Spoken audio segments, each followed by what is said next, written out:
I am just a chronicler and welcome you to another video. Since I know many of you watch to relax and fall asleep, I thought it would be nice if you left a comment telling me where you're listening from and if it's raining there. Don't forget to like the video and subscribe to the channel if you're enjoying the episodes. Now, it's time to get comfortable, relax, and begin. The smell hit me first. Mold and decay filled my lungs as I descended the narrow stone steps into the library beneath the Antioch fortress. My candle cast jumping shadows on the damp walls. Brother Gerard had warned me about the state of the archives, but nothing prepared me for the reality of it. I am Brother Thomas, a scribe of the Temple Order, assigned to catalogue these forgotten texts. 3 days ago, I arrived from Jerusalem with my quills, inks, and blank parchments. The task seemed simple. List every document, note its condition, and identify any texts of significance. The chamber stretched before me, larger than expected. Wooden shelves lined the walls, sagging under the weight of scrolls and bound volumes. Dust covered everything. Water dripped somewhere in the darkness. My footsteps echoed on the stone floor. I set my candle on a small wooden table and pulled out my writing materials. The fortress above bustled with activity. Knights training, servants working, horses. In the courtyard, down here, the silence pressed against my ears. I started with the nearest shelf. Most texts were routine supply records, military reports, letters. My quill scratched across the parchment as I made notes. The work was tedious but straightforward. Then I found it. The manuscript sat alone on the bottom shelf, bound in dark leather. No markings on the spine. No identifying seal. The binding looked old, but not as deteriorated as the other books. I picked it up. The leather felt cold under my fingers. I opened it carefully. The pages were blank. I frowned and flipped through, still blank. But as I reached the middle, text appeared. The writing was unlike anything I'd seen. Not Latin, Greek, or Arabic. The letters seemed to shift as I tried to focus on them. My head started to hurt. The candlelight flickered. I closed the book and set it aside. Just another curiosity to note in my inventory. That night in my cell, I couldn't sleep. The manuscript kept intruding into my thoughts. I tossed on my thin mattress, the spring air uncomfortably warm. When I finally drifted off, I dreamed of the text. The strange letters danced behind my closed eyes. I returned to the library at first light. The manuscript waited where I'd left it. This time, when I opened it, the pages weren't blank. Dense text covered every surface. Still in that unknown script, but now I could almost understand it. Almost hours passed as I studied it. My neck ached from hunching over the pages. The candle burned low. Then I saw something that made my blood run cold. A word I recognized. My name, Thomas. I slammed the book shut. My hands shook. This was impossible. I needed air. In the courtyard above, knights practiced sword drills. The sunlight hurt my eyes. Brother Gerard saw me and walked over. "You look unwell," he said. "The dust," I replied. "From the library," he nodded. "Find anything interesting?" I hesitated. "No, just old records." That night, the dreams came again. In them, I walked through burning cities. Templars fought and died around me. I saw our fortresses fall, our brothers arrested, tortured, executed. I saw the end of everything we'd built. When I woke, my pillow was wet with sweat. The dreams felt more real than the waking world. The manuscript called to me. I went down before dawn. not bothering with breakfast. The library's chill seeped into my bones. I opened the book with trembling hands. The text had changed again. Now I could read it. Clearly, every word burned into my mind. It was our future. The fall of the Temple Order, written in precise detail. Names, dates, places. The arrests would begin in France. King Philip would accuse us of heresy. Pope Clement would abandon us. Our Grand Master would burn. I read for hours, unable to stop. My candle guttered and died. I lit another, then another. The words kept coming. Betrayals, confessions extracted under torture, hidden treasures, sacred relics lost forever. Someone called my name. I ignored them. The manuscript consumed me. Then I reached the final page. My own handwriting filled it. I, Brother Thomas, write these words in the year 1307, as our order crumbles. This manuscript must find its way back. The warning must be given. But will it change anything? Can it? The date was 5 years in the future. My hands shook so badly, I dropped the book. It hit the floor with a dull thud. I backed away. This was madness. I needed to burn it, to destroy this thing, before. Brother Thomas, Brother Gerard stood at the top of the stairs. Light from his lantern cut through the darkness. Are you well? You've been down here for 2 days. 2 days, impossible. I'd only been reading for a few hours. Come, he said. You need rest. I looked down at the manuscript. The pages were blank again. That night in my cell, I made a decision. I had to copy it.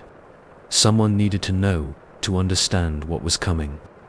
I smuggled blank parchment from the scriptorium. Back in the library, I opened the manuscript. The strange text flowed from my quill, as if I'd known it all my life. I wrote through the night, my hand cramping, my eyes burning. Dawn came. I kept writing. Another night passed. Still, I wrote. On the 3rd day, Brother Gerard came looking for me again. He found me surrounded by covered parchments, the manuscript open before me. What have you done? He asked. I showed him my work, told him everything. He read in silence. His face grew pale. This is heresy. He whispered, if anyone finds these, it's the truth, I said. Our future, the future, cannot be known, Brother Thomas. This is devil's work. He reached for my parchments. I tried to stop him. We struggled. The candle fell. Fire caught the dry parchment. Flames raced across my work, consuming weeks of writing in seconds. I screamed and tried to save it, but Brother Gerard held me back. For your soul, he said. We watched it burn. When it was done, only ashes remained. And the manuscript, still intact, its pages blank once more. They transferred me to another fortress the next day. Away from the library, away from the manuscript. I never saw it again. But I dream of it still. The words are burned into my memory. I see our fall, over and over. The arrests, the torture, the flames. Sometimes I wake convinced I'm still in that underground library, reading my own future. Other times I wonder if I'm writing this now, in 1307, sending my warning back through time. The manuscript showed me one truth. Time isn't what we think it is. Past and future exist together, like words on a page. I read our ending. Maybe someone else will read my warning and change it. I've hidden this account in the archives. Perhaps you're reading it now, before it all begins. If so, remember this. I saw it all in that manuscript. Everything I wrote came to pass. The arrests begin in France. October 13th, 1307. Dawn. The warning has been given. But will it change anything? Can it? My name is Brother Thomas. I am a scribe of the Temple Order, and I have seen our end. Found among the papers of Brother Thomas of Acre, 1307, 3 days before the mass arrest of the Knights Templar in France.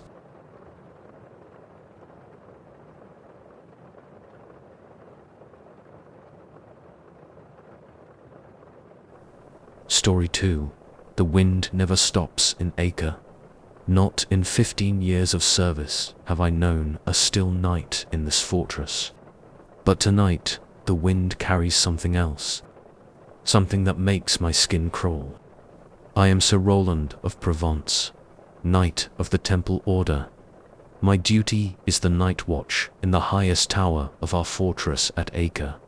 7 nights of solitary vigil, as required by our code. I've done this 100 times before. The tower rises 30 feet above the main fortress. A simple square room at the top, open to the elements on all sides. 4 stone pillars hold up the roof.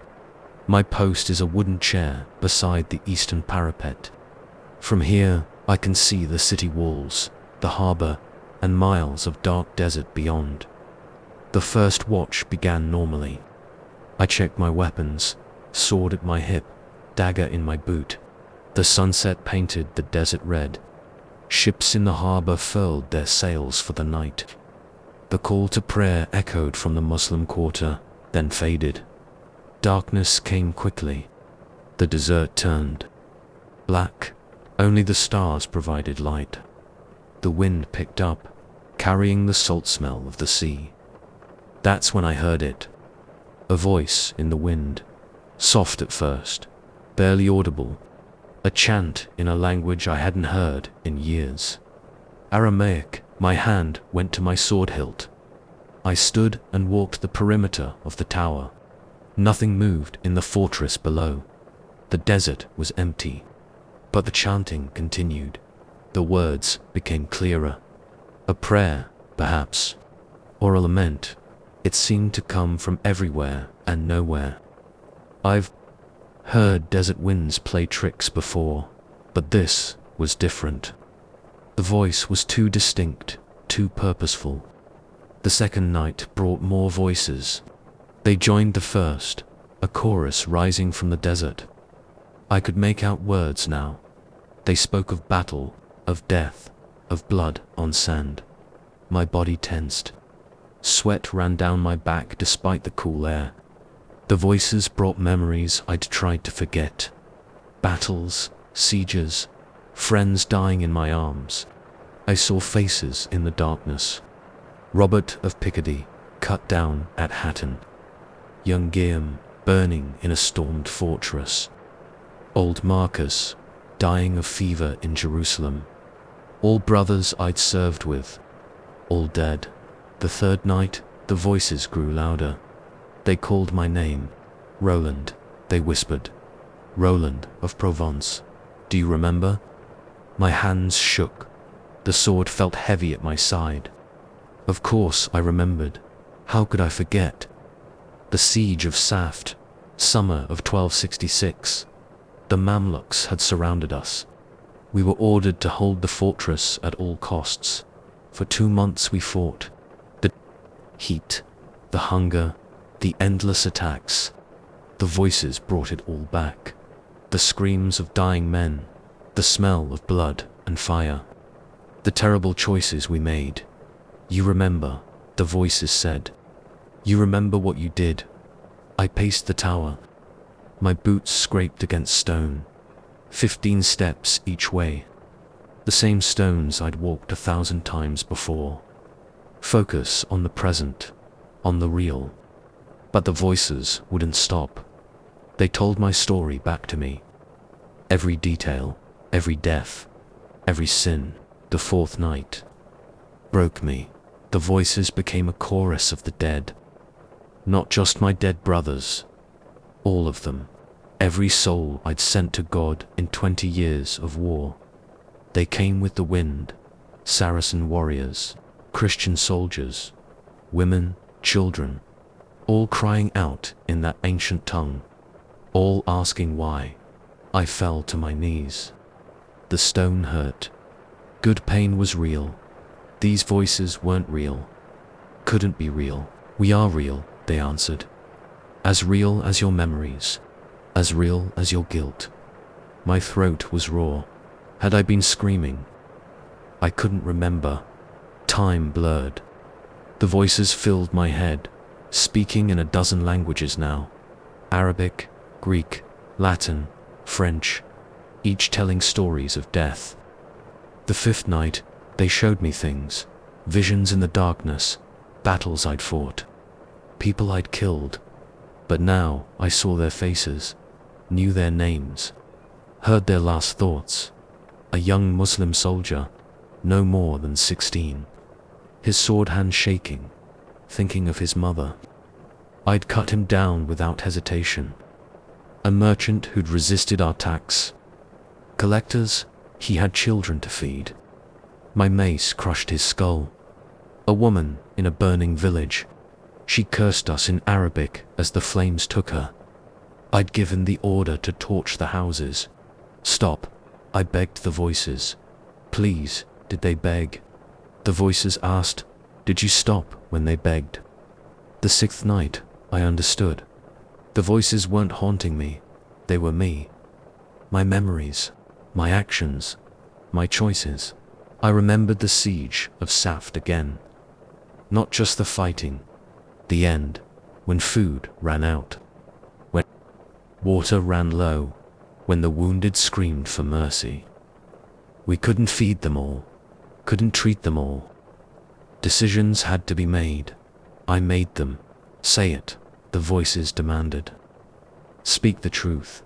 I chose who lived, I whispered. I chose who died.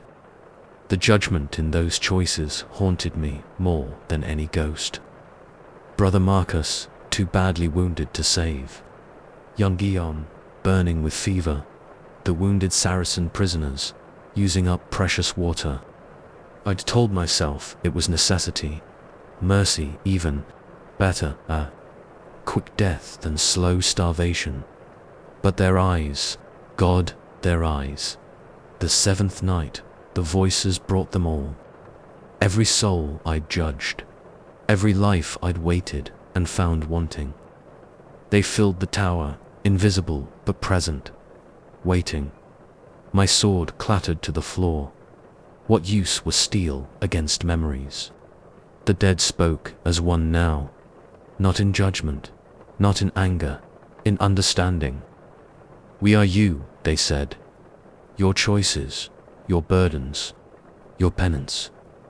Dawn broke over the desert. Red light painted the stones. The voices faded with the stars, but they didn't leave. They never leave. I am Sir Roland of Provence, Knight of the Temple Order. I have killed in God's name. I have judged who lives and dies.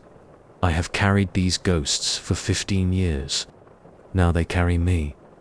They found me at sunrise, still kneeling in the tower, my sword untouched, my vigil complete. Brother Gerard helped me down the steps. He asked if I was ill, if I'd seen something in the night. Just the wind, I told him, the wind, and what it carries. I never served another vigil in that tower, but the voices remain. They whisper in every wind. They speak in every silence. They tell our stories, the knights who deal in death, and the dead who live in our memories. Remember this, if you stand vigil in Acre Tower. Listen to the wind. It carries voices. They speak in Aramaic, in Arabic, in a dozen tongues. They tell the truth of what we've done, what I've done. The ghosts aren't in the tower, they're in us. Always in us. And the wind never stops in Acre. Written by Sir Roland of Provence, Knight of the Temple Order. found among his personal effects after his death in 1271.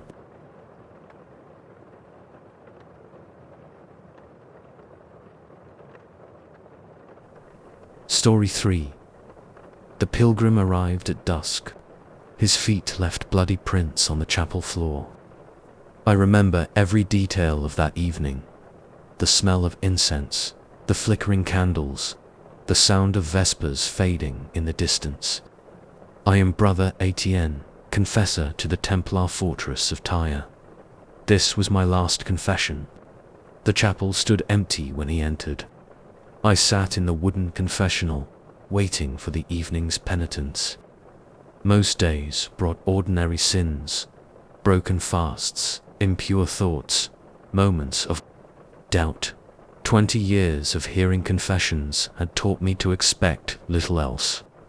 He stumbled more than walked to the confessional. His robe was travel-stained, face hidden by a deep hood. When he spoke, his voice rasped like sand on stone. "Bless me, Father, for I have sinned." Standard words, but something in his voice made my skin crawl. "How long since your last confession?" I asked. "Time means nothing where I've been." My fingers tightened on my rosary. Something wasn't right. The air felt thick, heavy with more than incense. "Tell me your sins, my son," he laughed. The sound echoed wrong in the small space. "Which ones, Father? Shall I start with yours?" My mouth went dry. "I don't understand." "The girl in Antioch," he said. "The one who came to you in summer. Pretty thing, carrying a soldier's child. You sent her away." The blood drained from my face. No one knew about that. I hadn't even written it in my private journals. "She died in an alley," the pilgrim continued. "The baby too. But you know that already, don't you?" My hands shook. "Who are you? Brother Morris came to you last month. Confessed to stealing from the treasury. You reported him to the master. They flogged him 40 times. Sweat ran down my back. Each word he spoke was true. Each secret was one I'd carried alone." "Stop," I whispered.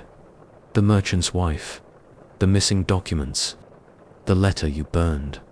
Should I continue? I stood up. My legs felt weak. "This is impossible." "Sit down, Father. We're not finished." I sat. My body moved without my will. "How do you know these things?" "I know everything you know," he said. "Every confession, every secret, every sin you've heard, and every sin you've committed." His voice changed with each sentence. First a woman's voice, then a child's, then an old man's. All voices I knew, all penitents who'd sat where he sat now. "What are you, a pilgrim?" he said. "Like any other. Here to confess." "What do you want?" "To show you yourself, Father. To make you hear your own confessions." The candles in the chapel flickered. Shadows danced on the walls. His hood remained absolute darkness. "Brother Thomas," he said in the voice of a young novice, "I killed a man in Jerusalem. The master said it was justified, but his face haunts me." "Stop," my voice cracked. "Lady Agnes, now a noble woman's tears. I bore a child in secret, left it at the monastery door. Please, God, forgive me. Please, Sir Geoffrey." A knight's gruff tones. "I took bribes to look the other way. Let Turkish merchants through without inspection. Gold weighs more than duty." Each confession came in the original voice. Each secret pulled from my memory like a tooth. 20 years of sins, spilling into the night. "How many secrets do you carry, Father? How many burdens? How many lies?" I couldn't speak, couldn't move. The voices kept coming. The stable boy you caught stealing. The widow who begged for help. The soldier who killed his commander. You heard them all, judged them all, absolved some, condemned others. My chest hurt. I couldn't breathe. But who hears your confession, Father? Who absolves you? God, I whispered. He laughed again. The sound filled the chapel, multiplied, became a chorus of all the voices he'd used. God, is that who you serve? Or do you serve yourself, dealing in secrets like a merchant deals in gold? I am a confessor. It is my duty, your duty. Tell me about duty. The voice changed again, became my own. I, Etienne, confess to Almighty God, my own words. From my first confession as a novice, 30 years ago, I have sinned through my own fault. Every confession I'd ever made, every sin I'd admitted, every secret I'd kept, in my thoughts and in my words, memories flooded back, things I'd forgotten, things I'd tried to forget, in what I have done, the girl in Antioch, the merchant's wife, the burned letter, and what I have failed to do. Brother Morris's screams under the lash, the widow's tears, the stable boy's fear, through my fault. My own sins mixed with those I'd heard, a lifetime of secrets tangled together. Through my fault, I couldn't tell which were mine anymore, which belonged to others. Through my most grievous fault. Stop, I screamed. The word echoed in the empty chapel. Silence fell. Complete. Even the candles seemed to pause. Why are you doing this? I asked. Because you need to confess, he said. Truly confess. Not the practiced words you say each week. Not the careful omissions you make to keep your position. The truth. What truth? That you love it, he said. The power, the secrets, the control they give you. No, yes. Each confession is a weapon. Each secret, a coin in your purse. You trade in them, profit from them, use them. I serve God. You serve yourself, using God as your excuse. The hood finally fell back. I saw his face, my face, older, harder, eyes like empty wells. Confess, he said with my voice. Confess it all. I ran out of the confessional, through the chapel, into the night, but his voice followed. My voice followed. They found me at dawn, kneeling in the chapel. Brother Gerard said I was speaking in tongues, reciting confessions, secrets, sins. They took my position, sent me to a monastery in the mountains, said I needed rest, prayer, time to recover, but I still hear the voices, still hear my own confessions, still see my face under that hood. The pilgrim never came again. No one else remembered seeing him, but the secrets remained, all of them, mine and others, tangled together like thorns.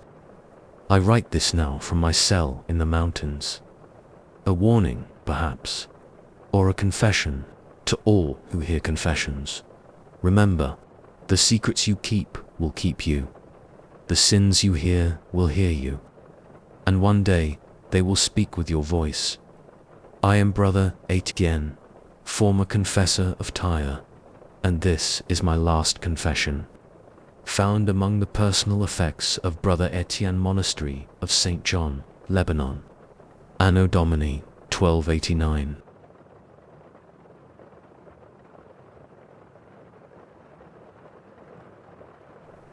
Story 4. The first guard disappeared 3 days into our journey. I found his horse wandering at dawn, saddle empty, belongings untouched, no tracks, no blood, no signs of struggle, just gone. I am Sergeant Hugh of Normandy, charged with transporting a holy relic from Jerusalem to Paris. The wooden box sits before me as I write this, small, plain, sealed with red wax bearing the Templar cross. I haven't opened it. I was ordered not to open it, but I've heard it moving at night. We left Jerusalem with 6 men, myself, 4 guards, and Brother Martin, who carried the documentation. A small group draws less attention. That's what the master said. The first day passed normally. We rode northwest, avoiding the main roads. The box rode in my saddlebags, wrapped in oilcloth. Brother Martin wouldn't tell me what was inside, said it was safer if I didn't know. The second day, the horses got spooked. Good war horses, trained for battle. But something made them nervous. Their ears kept flicking back, their hooves danced on the ground. Guy, my most experienced guard, noticed it too. Animals know things we don't, he said. That night, I heard scratching from inside my saddlebag, like something trying to get out. I told myself it was tree branches in the wind. There were no trees for miles. The third night, Jacques disappeared, gone between one watch and the next. His bedroll still warm, his weapons left behind. Even his boots sat empty by the fire. We searched for hours, found nothing. Brother Martin wanted to continue, said the relic had to reach Paris by the new moon. What's in the box? I asked him. A piece of the true cross, he said. He was lying. I've transported relics before. They don't make sounds in the night. We rode harder the next day. The horses were exhausted, but no one wanted to stop. The sun beat down. The air smelled like dust and horse sweat. That night, I took first watch. The box sat next to me, wrapped in cloth. The scratching started again. Then, something else, a whisper. I couldn't make out the words. Didn't want to make out the words. I walked the perimeter of our camp, checked the horses, counted the sleeping men. When I returned, the box had moved, just slightly, an inch to the left.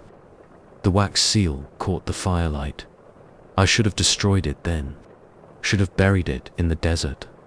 But orders were orders. The fourth night, we lost Guy. He was on watch.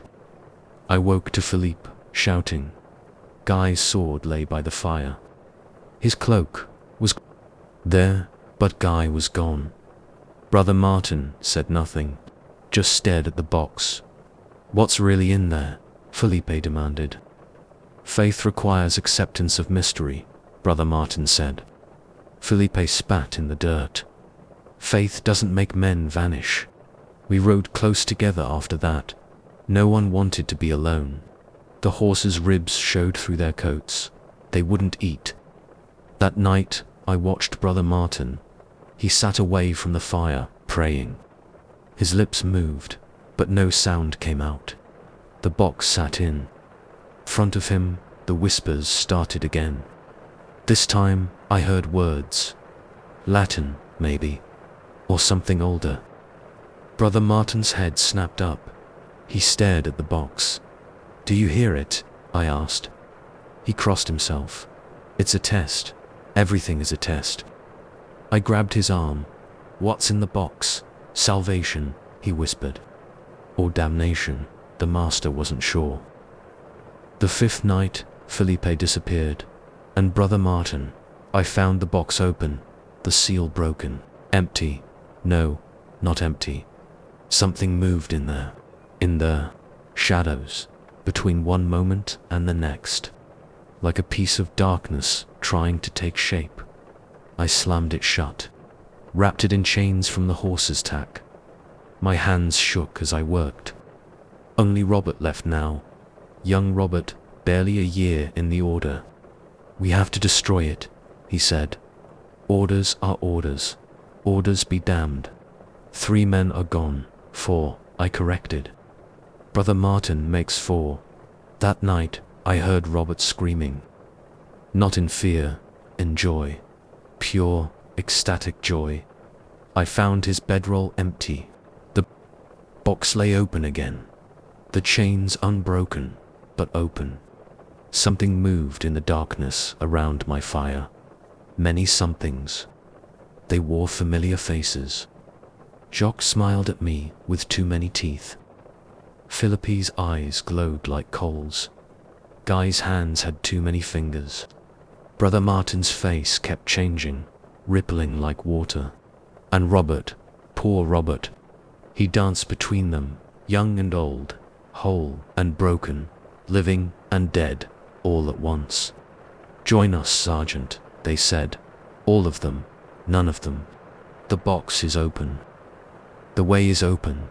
I ran, left everything but my sword. Ran until my legs gave out. They followed, not on foot. Through the air, through the ground, through the spaces between moments. I fought. Steel passed through them like smoke. They laughed with voices I knew, touched me with hands I'd clasped in brotherhood. The box appeared at my feet, open, empty, waiting. Inside, darkness moved, shaped itself, became a mirror. I saw myself, all myselves, every choice, every path, every possibility, living and dying and never existing at all. "This is salvation," Brother Martin's voice said. "This is damnation. This is everything. I write this now in a cave. My sword is useless beside me. The box sits open. They're still out there, still wearing my brother's faces, still calling their right. The box is empty. It's always been empty. We're the relics, the pieces of ourselves we leave behind, the choices we didn't make, the lives we didn't live. I can hear them coming, footsteps that don't touch the ground, voices that don't disturb the air, faces that can't exist. The box is open. The way is open. And I'm out of choices. To whoever finds this, burn the box, scatter the ashes, run. But you won't. You'll look inside. Everyone looks inside. Tell the master, there is no relic. There never was. Just an empty box, and the spaces between moments.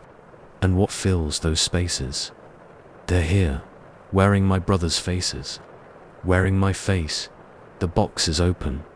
I'm out of time. Found in a cave near Tripoli with an empty wooden box, Anno Domini 1192. The rest of the parchment is blank. Story 5. The rituals started at sunset. I watched from my window as the knights gathered in the courtyard. They moved in perfect unison. No commands were given. No words were spoken. This wasn't in any of the Templar codes I'd studied. I am Brother William, newly initiated into the order. Montfort Castle is my first posting.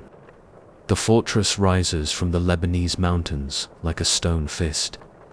3 weeks ago, I arrived full of pride in my new white mantle. Now I wish I'd never seen this place. The first warning came during the evening meal. I sat with the other knights in the great hall, but something felt wrong. The men ate in complete silence. Their movements matched exactly. 50 spoons raising at the same moment. 50 cups lowered in unison. Like a dance everyone knew but me. Is this normal here? I whispered to Brother John beside me. He turned. His face was blank. All is as it should be. The food stuck in my throat. I watched the others eat. Their faces showed nothing. Number, pleasure, no distaste. Just mechanical motion. That night, I heard chanting from the chapel. Not the usual prayers. Something older. The words slithered through the stone walls. My skin went cold. I looked out my window. The knights walked the battlements in formation.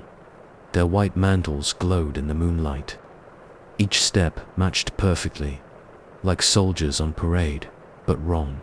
Too precise, too synchronized.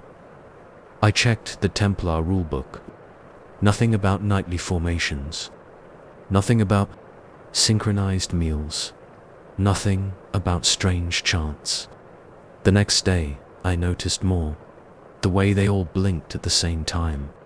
How they turned their heads in unison to track the sun. The perfect geometric patterns they made when walking the courtyard.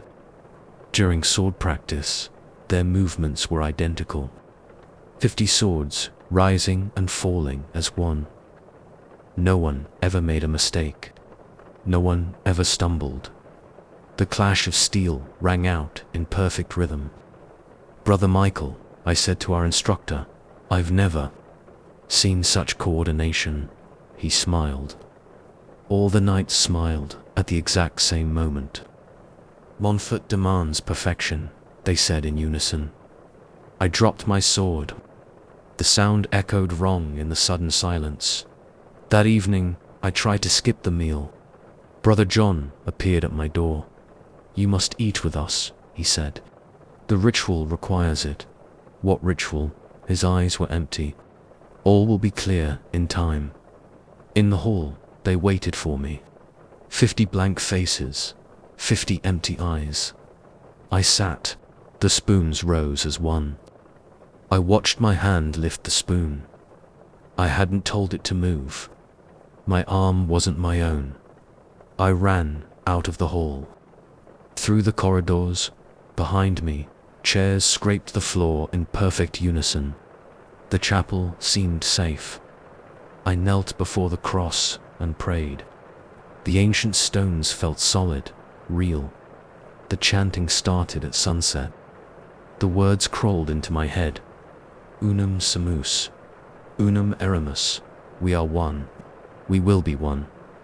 I pressed my hands over my ears. The words came from inside my mind. Footsteps approached. Perfectly timed. The knights filed in, surrounded me. Their faces were identical now. Even the scars matched. "Join us, Brother William," they said as one. "Join the pattern." I saw the truth then, in their eyes, in their movements, in the way reality bent around them. Montfort wasn't a castle. It was a diagram. A pattern drawn in stone and flesh, and it was spreading. I ran again, upstairs, through corridors. Every turn brought me face to face with synchronized knights. Their mantles rippled in a non-existent wind. The battlements were empty. I stared at the mountains, the valleys, the distant villages, all laid out in geometric patterns I'd never noticed before. Behind me, the knights emerged, moving in perfect formation, making new patterns with their bodies. "The castle requires symmetry," they said. "The pattern must be maintained." What pattern? The one that holds reality together. The one that keeps the void at bay.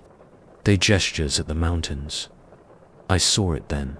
The valleys formed letters in a language too old for human tongues. The peaks drew sigils against the sky. "The world tries to break apart," they said. "We hold it together. With patterns, with ritual, with perfection. You're mad. We are sane. The world is mad. Reality is chaos. We bring order." They moved closer. Their feet struck the stone in rhythm. "Join us, Brother William. Add your thread to the pattern." My legs moved without my control, taking measured steps, matching their rhythm. "Stop this. We cannot stop. The pattern must be maintained. The ritual must continue, or everything ends." My arms rose in unison with theirs. My heart beat in time with 50 others. "Please," I whispered. "There is no please. There is only pattern." The chanting started again. My lips moved with theirs. The words reshaped my thoughts. Unum sumus, unum eramus. I saw the truth in geometric clarity. Montfort wasn't holding reality together. It was pulling it apart, rewriting it, making it match the pattern. My legs carried me to position. My face smoothed to match theirs. The pattern reached into my mind. I write this as a warning, but my hands shake. The letters want to form sigils. The words want to become chants. If you read this, run. Don't look for patterns. Don't count the steps. Don't watch the nights at mealtime. The pattern is spreading, village by village, mind by mind. Reality bends. The world grows more perfect, more ordered, more wrong. They're coming now. I hear they're synchronized. Steps. My body wants to match their rhythm. The pattern calls. Unum sumos, unum eramus. We are one. We will be. The rest of the page contains perfectly geometric drawings. The letters form precise patterns. The words are written 50 times each in identical handwriting. Found in a sealed room in Montfort Castle, the writer was never identified. Every copy of this text reproduces itself 50 times in identical handwriting.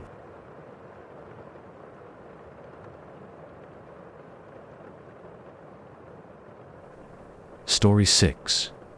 The ledger showed a payment from Sir Geoffrey de Montfort. Last recorded entry, August 15th, 1187. The date caught my eye. Sir Geoffrey died in 1186.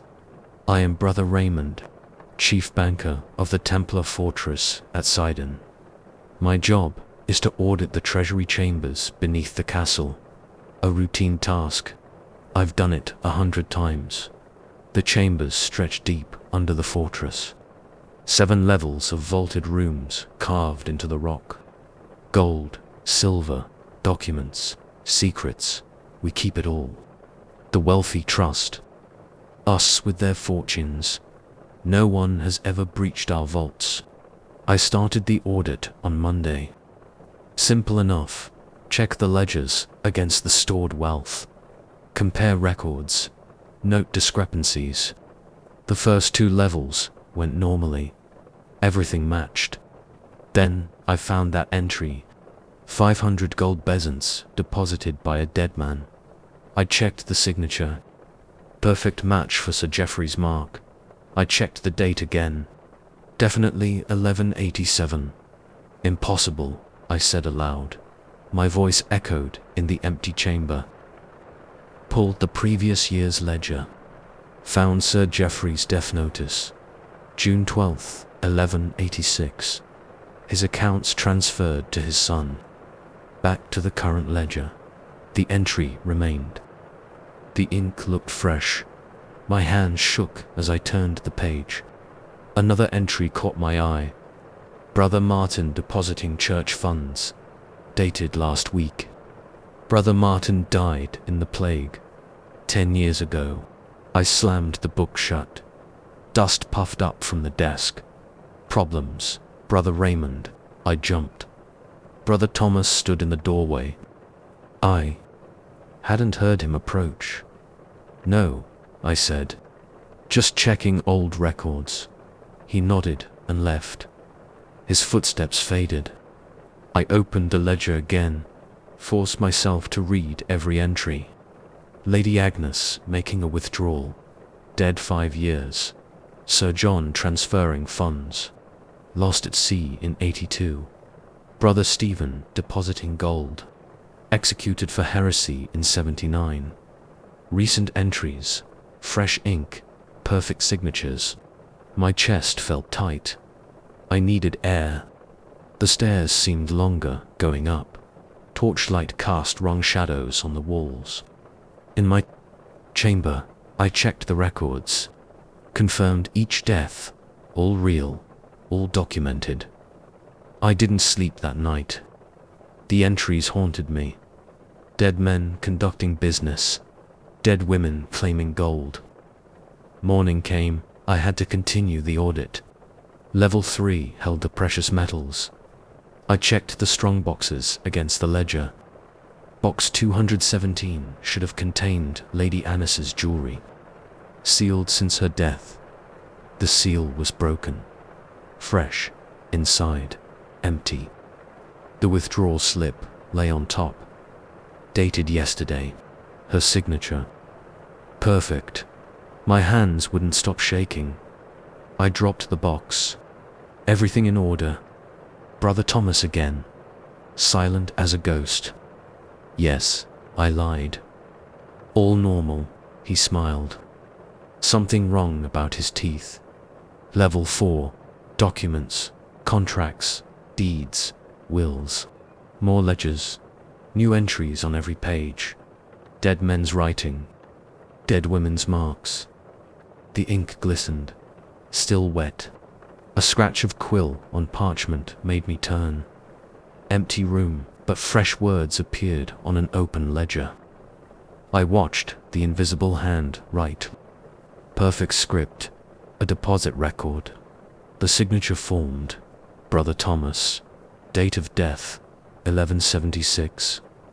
My legs gave out. I hit the floor hard. Brother Thomas stood over me, still smiling. Now you understand, he said. You're dead, I whispered. Death is no barrier to banking, Brother Raymond. The order serves all its clients. This isn't possible. The impossible pays better interest. His laugh echoed wrong, like it came from somewhere else. I ran upstairs, through corridors. His voice followed. The audit must be completed, Brother Raymond. The dead have accounts to settle. Level 5. More vaults, more ledgers, more impossible entries. The dead conducted their business in neat columns. Perfect records, perfect signatures. Their gold moved between accounts. Their jewels changed hands. Their contracts renewed century after century. I heard them now, whispers in the darkness, footsteps in empty rooms, quills scratching on phantom papers. Join us, Brother Raymond. The accounts must balance. Brother Thomas's voice, and others. Dead voices discussing interest rates. Ghost hands counting ghost gold. Level 6. The oldest records. The first ledger fell open. My hands didn't touch it. New entry forming. Fresh ink. My name. My signature. Date of death. I ran again. Down this time. Into the darkness. Level 7. The deepest vault. They were all there. Every dead depositor. Every ghost client. Their forms shifted like smoke. Brother Thomas stood among them. His body. Transparent now. The audit must be completed, they said together. Why? I asked. Banking is eternal, Brother Thomas said. The order serves. Death is no excuse for sloppy accounting. They held out phantom quills. Sign the ledger, Brother Raymond. Take your place. The book opened. Final page. Fresh ink. My name. My death date. My eternal account. Join us, they whispered. The dead have such excellent credit. I write this as a warning. The vaults of Sidon go deeper than stone. But orders, ledgers record more than gold. Death is no barrier to banking. The accounts must balance. The audit must be completed. I see my name in the ledger now. The ink never dries. Brother Thomas calls. The dead are waiting. Time to close the accounts. Found in the banking chambers beneath Sidon, the ink still wet after 800 years, the accounts still active, the audit eternal.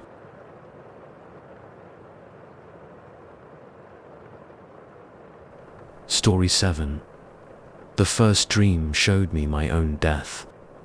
I watched myself burn at the stake in Paris, 20 years in the future. The smoke tasted real. The flames felt real. I woke up screaming. I am Brother Lucas, archivist of the Templar fortress at Safed. 3 days ago, I found a scroll hidden in the ruins of an old synagogue. The parchment was blank when I found it. The text appeared after I slept. It started during the catalog project. Master Raymond ordered a complete inventory of all documents in Safed. Standard procedure. I'd been working through the old synagogue ruins for weeks. The scroll lay behind a loose stone. Simple leather case, no markings, no seal.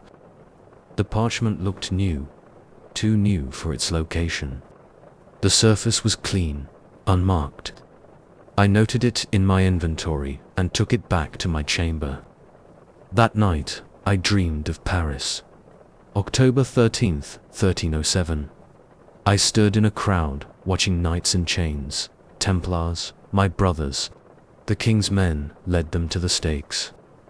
I saw myself among them, older, grayer. But my face, my eyes, the flames rose. The smoke filled my lungs. I felt my flesh burn. I woke up coughing. My sheets were soaked with sweat. The scroll lay open on my desk. I hadn't unrolled it. Text covered the surface now, dense Hebrew script. The letters seemed to move when I looked directly at them. My head hurt trying to read it. The words shifted, changed, became Latin, then French, then languages I didn't know, but I understood them. The knowledge flowed into my mind like water. The scroll showed history, not past. Future, I saw the arrest of the Templars, the torture, the confessions, the burnings. My hands shook as I rolled it up. This was madness. Dreams and magic had no place in the order. The second night, the dreams changed. I saw other things. A battle that hadn't happened yet. Muslims retaking Jerusalem. The streets running with Christian blood. A plague sweeping Europe. Bodies piled in streets. Churches full of the dead. A new world across. The sea. Ships bearing crosses. Natives dying of foreign diseases. I woke up with new text on the scroll. More prophecies. More futures. My nose bled as I read them. The words burned into my mind. Brother Gerard found me in the archives. "You look ill," he said. "Not sleeping well." He looked at the scroll on my desk. "What's that?" "Nothing. Old records." He reached for it.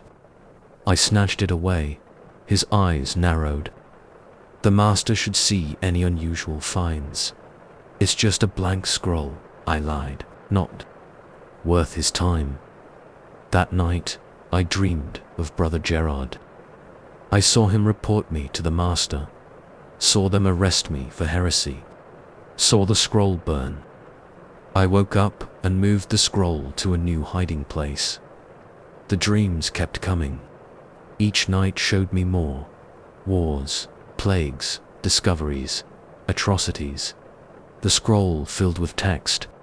Hebrew became Greek, became Arabic, became tongues no human had spoken yet. My mind expanded to contain it all. Languages I'd never learned. Knowledge I couldn't have known. Places that didn't exist yet. Ideas not yet thought. Machines not yet invented. The fourth night broke me. I saw everything. All of history laid bare. Every moment, every choice, every consequence. I saw how it all connected, how each event led to the next. An endless chain of cause and effect stretching to the end of time. The scroll covered my walls now, the text flowing onto every surface, writing itself in front of my eyes. My nose wouldn't stop bleeding. My head felt like it would explode. Too much knowledge, too much future. I tried to burn it. The parchment wouldn't catch fire. I tried to cut it. The blade wouldn't mark it. I tried to throw it away. It appeared on my desk each morning. Brother Gerard came again. "The master wants to see you." I saw two futures splinter from that moment. In one, I went with him. They found the scroll, burned me as a heretic. In the other, my dagger took him in the throat. Quick, clean. He looked surprised as he fell. I ran through corridors I'd walked for years, past brothers whose deaths I'd already seen. The scroll guided me, showed me which paths to take, which futures led to survival. The stables, a horse, the desert night. Behind me, bells rang, shouts echoed. They would search for me, but I saw all their paths, all their choices. I knew where they would look. I rode into darkness. The scroll showed me the way. That was a week ago. The dreams haven't stopped. I see everything now. Too much, always too much. The scroll writes itself constantly. Every surface around me fills with text. The future pouring out in endless streams. I know when each person I meet will die. I see their children's fates. My mind fragments under the weight of centuries. I write this warning with my own blood. The scroll won't let me use ink anymore. If you find an unmarked scroll, burn it. Don't read it. Don't sleep near it. The future is not meant for human minds. I see my end now, many possible ends. In some, I live as a madman, scrawling prophecies on cave walls. In others, the order finds me. The flames come again. In a few, I walk into the desert. Let the sand take me. But in all of them, the scroll remains, waiting for the next reader, the next mind to break under the weight of time. I've chosen my path. The desert calls. The scroll will find another. It always finds another. Found in a cave near Saft, the walls covered in prophecies. Some have already come true. Others wait their time. The rest of the pages show detailed accounts of events centuries in the future. The handwriting becomes increasingly erratic. The final pages are illegible.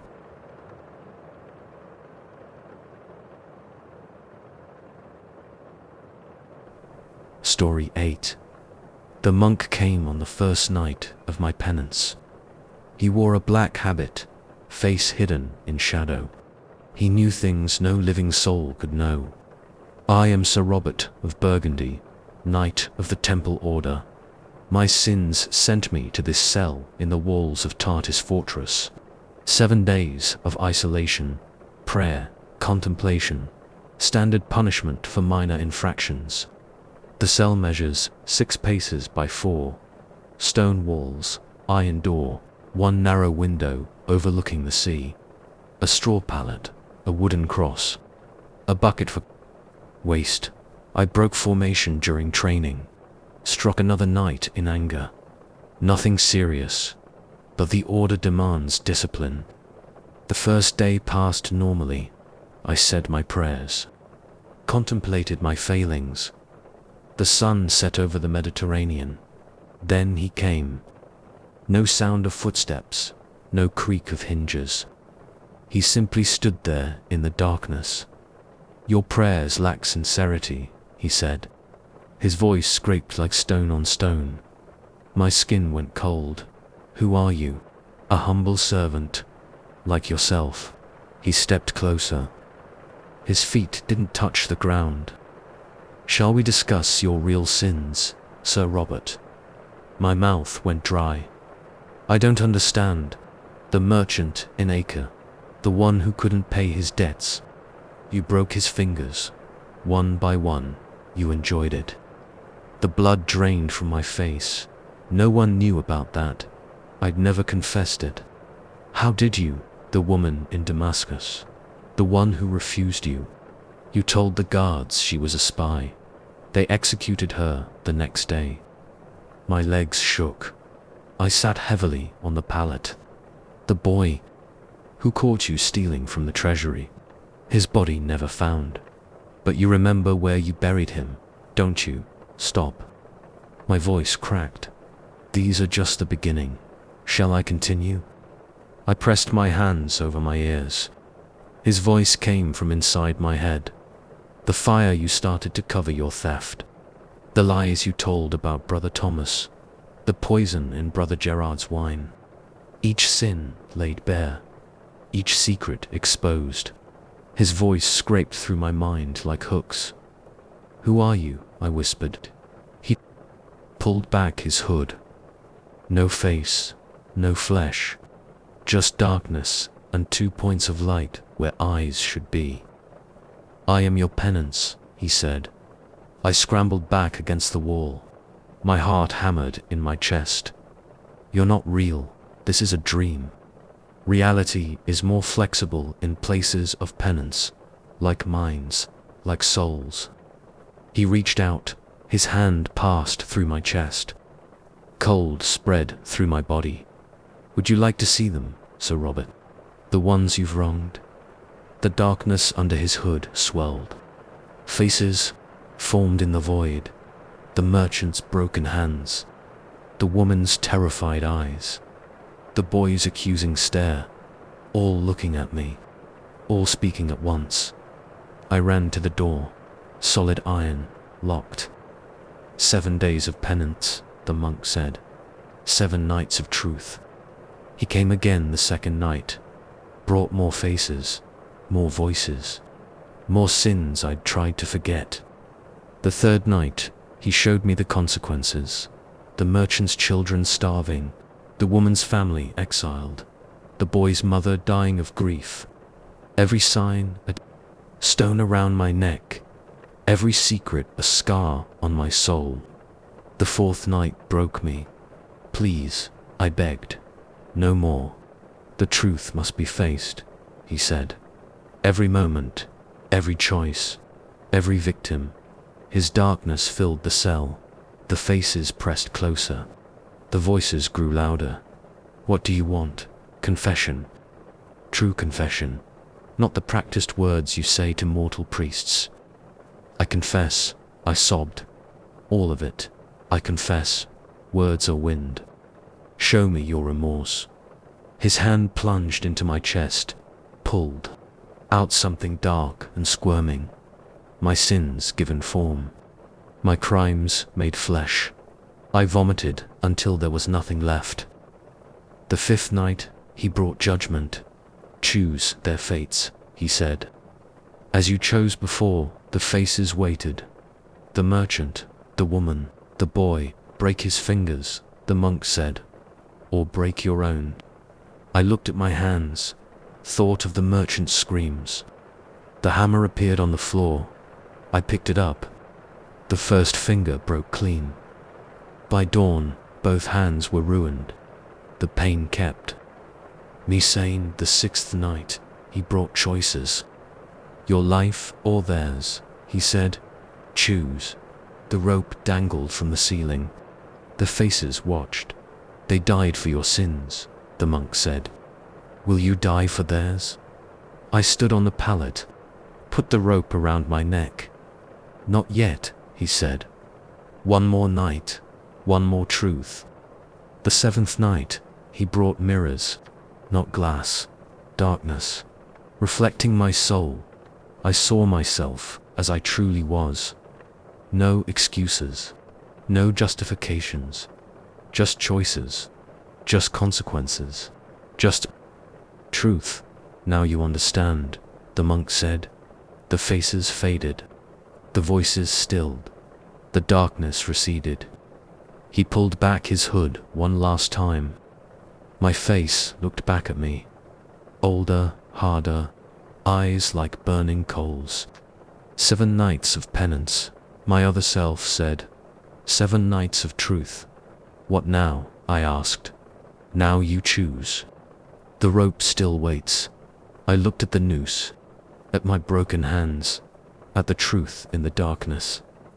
"No," I said. He smiled, my smile. "Why not?"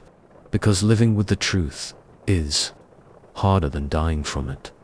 Finally, he said, "You understand."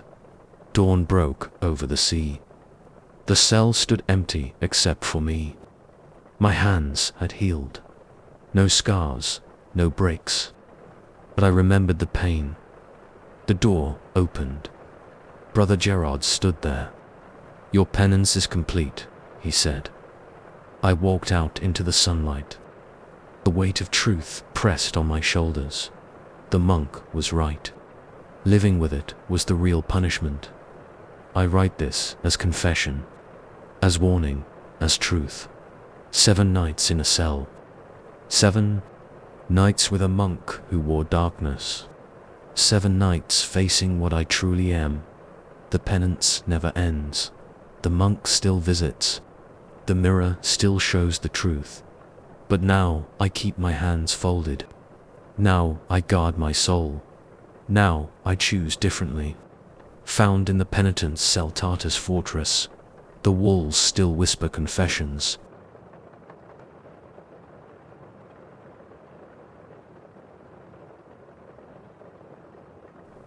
Story 9. The tunnels changed again last night. The passage that led to the old cistern now ends in a wall covered in symbols that look like Hebrew letters. But they're not Hebrew. Not any language I've ever seen. I am Brother Daniel, cartographer of Chastel Blanc. The master assigned me to map the newly discovered tunnels beneath the fortress. 3 weeks ago, we found a crack in the lowest cellar. Behind it, a network of passages stretched into darkness. Simple task, I thought. Measure, draw, document.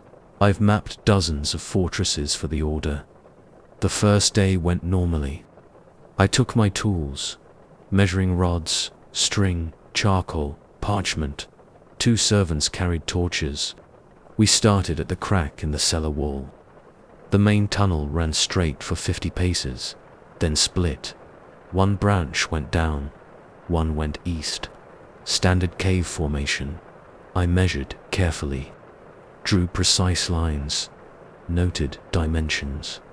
We explored the eastern passage first. It curved gently for 30 paces, then opened into a small chamber, empty except for some broken pottery. I drew it all back to the main tunnel. Down the sloping passage, another chamber, more pottery. By sunset, I had a good first draft.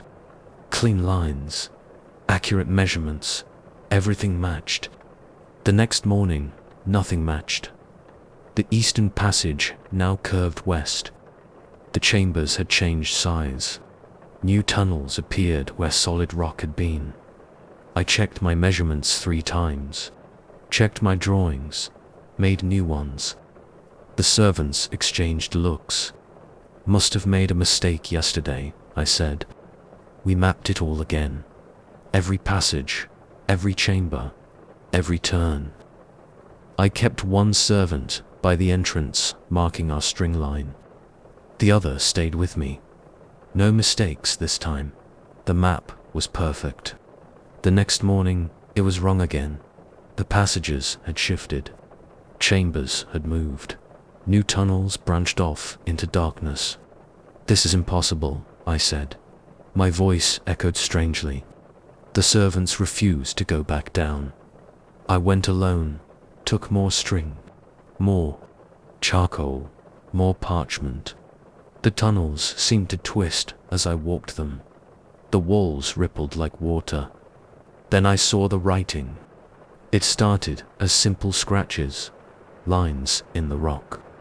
But they moved, flowed together, formed letters, not Hebrew, not Greek, not Arabic, something older. My head hurt looking at them. But I had to document everything. I copied the symbols onto my parchment. The charcoal moved on its own, drawing lines I didn't tell it to draw. The tunnels kept changing. Every hour brought new passages, new chambers, new symbols. I gave up trying to map it all, just followed the changes, watched the walls flow. The symbols began to make sense, not as language, as something else. They showed maps, not of tunnels, of time, of space, of things that couldn't exist. My parchments filled with drawings I didn't remember making. The charcoal moved in my hand, sketching realities that hurt to look at. I tried to show the master. The parchments were blank when others looked at them. But I saw them. Maps within maps. Tunnels leading everywhere. Everyone. The servants found me talking to the walls. They said I'd been down there for days. The master assigned Brother Thomas to check on me, to verify my findings. We went down together. I showed him the changing passages, the flowing symbols, the impossible geometries. He saw nothing, just empty tunnels. But that night, his body was found, twisted, impossible ways, his face frozen in a scream. The symbols on the wall matched the angles of his broken limbs. They sealed the crack in the cellar, posted guards, but I still hear the tunnels shifting, still see the symbols behind my eyes. They're not tunnels under the fortress. There's something else, something older than stone. The maps keep drawing themselves. My hands move without my control. The charcoal scratches out realities that shouldn't exist. I see it now, the truth written in those flowing symbols. Chastel Blanc isn't built on rock. It's built on words. Ancient words. Living words. Words that shape reality itself. The tunnels are their physical form, always changing, always moving, writing and rewriting the world. My maps show it all. If you could read them, if your mind could survive reading them. Brother Thomas understood at the end. That's why he screamed. The servants whisper that I'm mad, that the tunnels have broken my mind. But my maps are perfect. They show everything, every possibility, every reality. The tunnels write themselves in my dreams now, reshape my thoughts like they reshape the rock. I wake up speaking languages that have no name, drawing maps of places that can't exist. The symbols flow across my skin, writing me into their story. Yesterday, I found a new passage. It led to tomorrow. Tomorrow, I'll find a passage that leads to yesterday. The maps are complete now.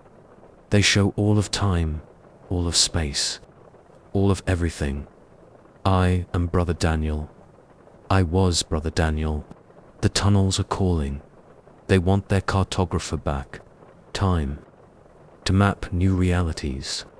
Found in the mapping chamber, Chastel Blanc, the parchments remain blank until midnight. Then they show maps that drive men mad. The rest of the pages contain impossibly complex drawings. The lines move when no one is looking. The symbols write themselves in blood.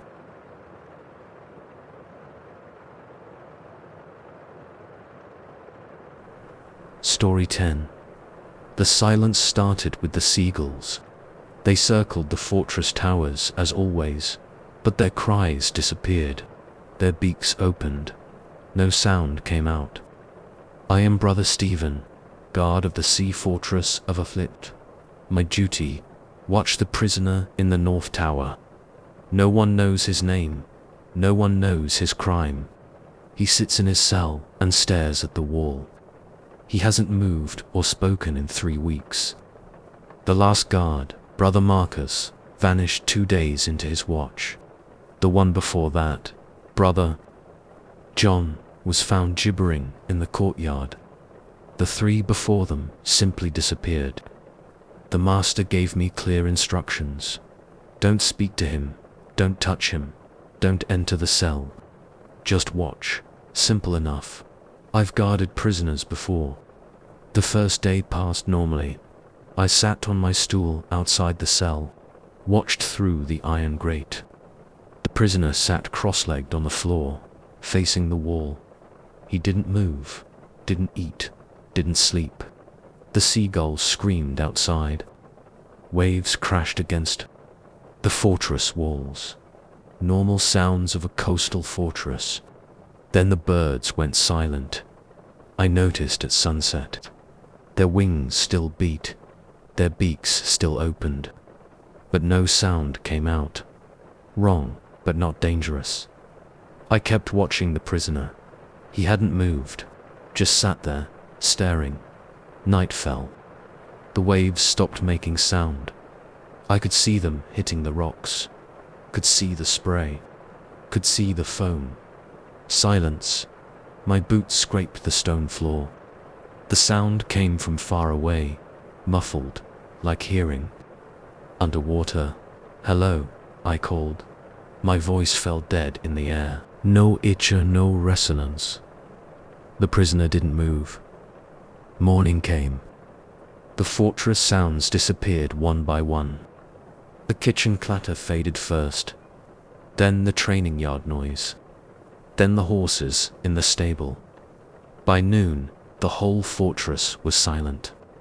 I saw brothers talking in the courtyard, saw their mouths move, saw their gestures, heard nothing. My heart pounded in my chest. The sound seemed to come from somewhere else, getting farther away. The prisoner sat, stared, silent. Brother Thomas brought my food at sunset. His footsteps made no sound. What's happening? I asked. I saw his lips move, couldn't hear his words. He pointed at the prisoner, shook his head, left quickly. Night came again. The silence pressed against my ears. I heard my breathing, distant, fading. The prisoner hadn't moved. I checked the grate, still locked, still solid, but the silence was liquid. It seeped through the bars, filled the corridor, dripped down the walls. I could feel it on my skin, cold, heavy, alive. The third day, my heartbeat disappeared. I pressed my hand to my chest, felt the rhythm, but the sound was gone. The prisoner sat, stared, silent. My footsteps stopped making sound. My clothes stopped rustling. The silence filled my mouth, coated my tongue, slid down my throat. I tried to scream, saw my breath fog the air, heard nothing. Brother Thomas came with food again. His mouth moved. His eyes were wide with fear. Couldn't hear my own voice anymore. Couldn't hear my thoughts. The silence had weight now, substance. It pressed against my skin, filled my lungs. The prisoner sat, stared, silent. On the fourth day, I saw it. The silence had color, dark, swirling. It leaked from the prisoner's edges like smoke. It pooled on the floor, crept up the walls, filled the air with shifting patterns. I could taste it now, like ashes, like emptiness. My thoughts grew quiet, distant. The silence ate them one by one. Brother Thomas stopped coming. The food stopped coming. I didn't notice, didn't care. The silence was everything. The prisoner sat, stared, silent. The fifth day, I understood. He wasn't a prisoner. He was a hole in the world. A void that ate sound, ate light, ate reality itself. The silence wasn't absence. It was presence. His presence, spreading, growing, consuming. I watched it flow from him like ink in water. Watched it fill the fortress. Watched it devour everything it touched. My memories went silent. My feelings disappeared. I became like him, a hole, a void, a silence with shape. The sixth day, the fortress disappeared. I could still see it, still touch it, but it wasn't real anymore. The silence had eaten its substance, left only shells, empty forms. The brothers walked like ghosts, their bodies transparent, their movements meaningless. Reality thinned, stretched, tore. The prisoner sat, stared, silent. This is the seventh day. I write, but the words make no sound on the page. The ink flows silent as death. The fortress is gone. The world is gone. Only silence remains. He never moved, never spoke, never changed. But his silence ate everything. I understand now what happened to the other guards. They didn't disappear. They became silence, like I'm becoming silence. The void spreads. The emptiness grows. Soon there will be nothing left but him, sitting, staring, silent, and us. The guards who became silence, watching forever in the void that was Athlit. If you read this, run. If you hear nothing, run faster. The silence is coming. The prisoner waits. And we are the silence. Found in the North Tower Athlit fortress, the parchment makes no sound when it burns. The rest of the pages are blank. Not empty, blank. The difference matters.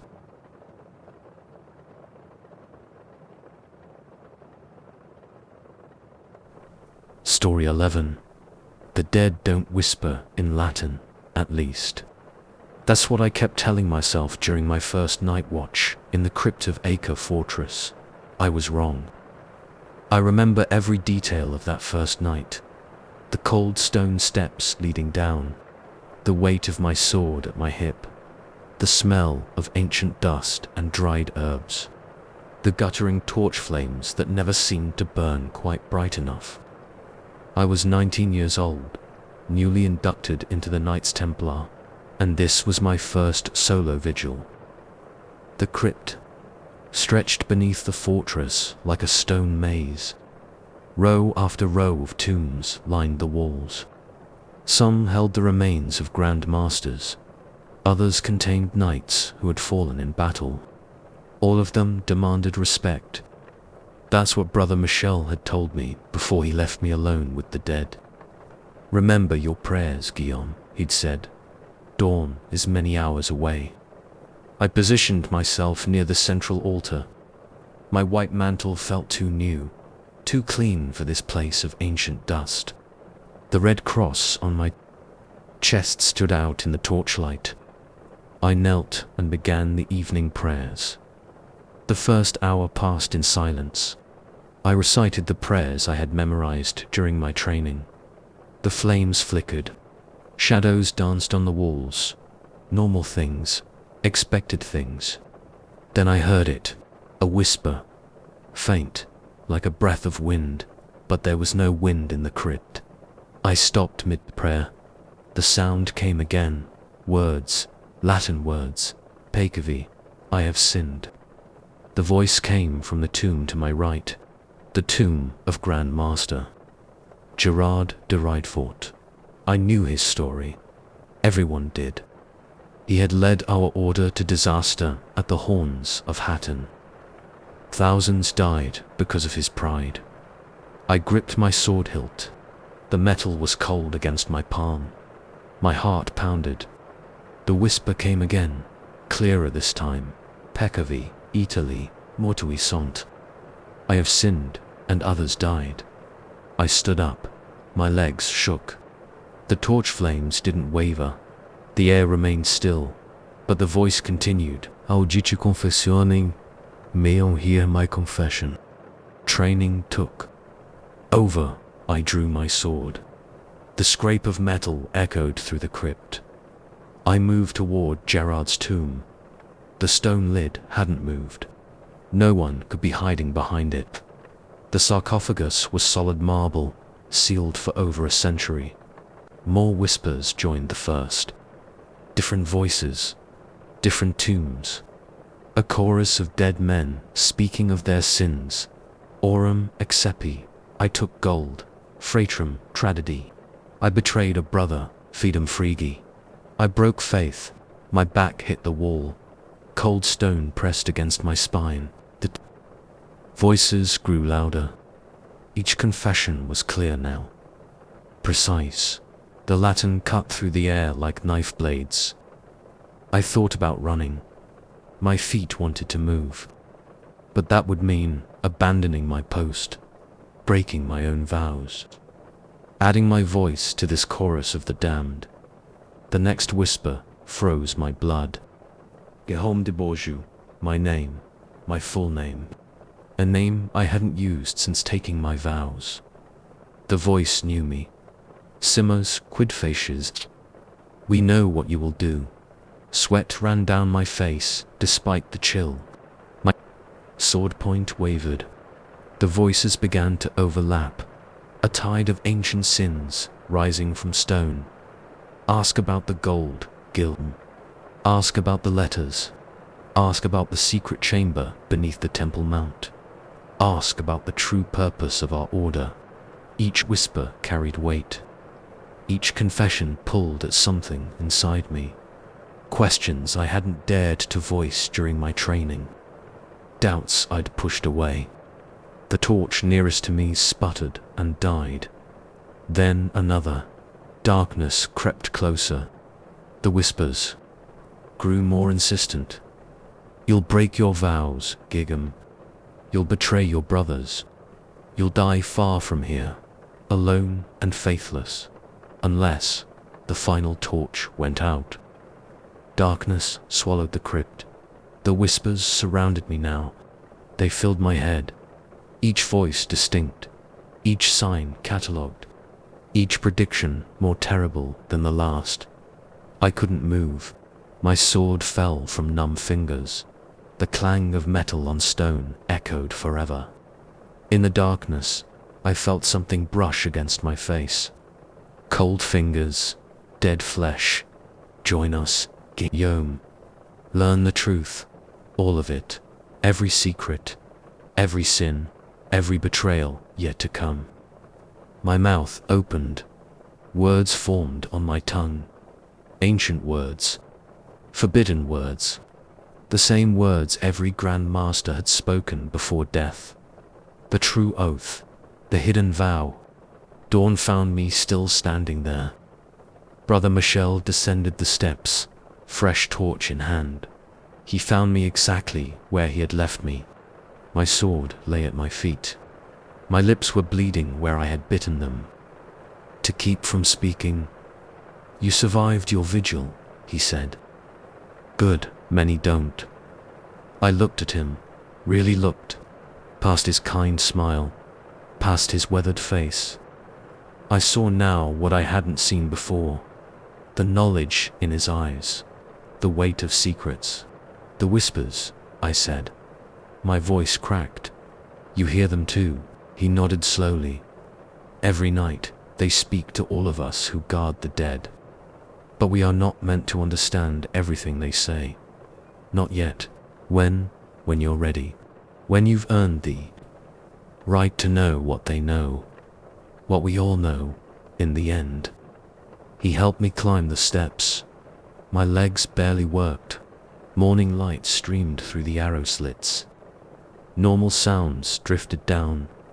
Men training horses in the courtyard. The call to prayer. But I could still hear them. Faint now, distant. A chorus of dead men waiting in the dark. Waiting to share their secrets. Waiting to tell me what I would become. I never spoke of what I heard that night. Not to my fellow knights. Not to my confessor. Not even to myself in the darkest hours before dawn. But I returned to the crypt. Again and again. Night after night. The whispers became clearer. The confessions more detailed. The predictions more specific. They were right about everything. The gold I would take. The brother I would betray. The faith I would break. But they were wrong about one thing. I'm not alone now, at the end. They're with me, all of them. All the Grand Masters. All the fallen knights. All the broken men who carried these secrets to their graves. Soon I'll join them, another voice in the dark. Another confession echoing through the crypts of Acre. Another truth waiting to be heard by some young knight on his first vigil. The dead don't whisper in Latin, they scream. Next morning, report to the Master of Novus's brother. Michel's hand trembled as he wrote. Guillaume de Bourgois completed his vigil. He showed the usual signs: physical exhaustion, mental strain, minor self-inflicted wounds. He claims to have heard the voices, contents of communications unknown. Recommend immediate advancement to full knight status, an assignment to treasury duties. The dead have chosen another keeper of secrets. May God have mercy on his soul.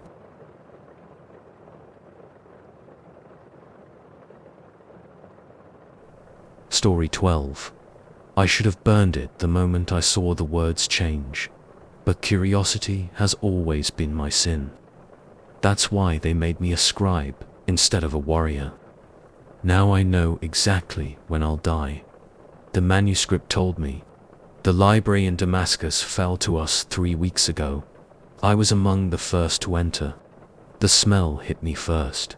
Leather bindings, old parchment, lamp oil, different from the battlefield stench I'd left outside. Better, safer. I was wrong about that too. My orders were simple. Catalog everything. Translate anything that looked important. Burn anything heretical.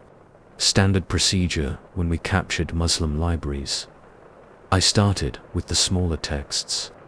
Lists of merchants. Technical manuscripts about architecture. Safe things. Then I found it. A thin volume bound in plain brown leather. No markings on the spine, no author's name. It sat alone on a shelf near the back wall. The dust around it was undisturbed, but the book itself was clean, like someone had just placed it. There, I opened it. The parchment felt wrong, too warm, too smooth. The text was in Latin, which was the first strange thing. This was a Muslim library. Everything else was in Arabic. The first line read, "Brother Thomas will find this manuscript on the 3rd day of summer. My name is Thomas.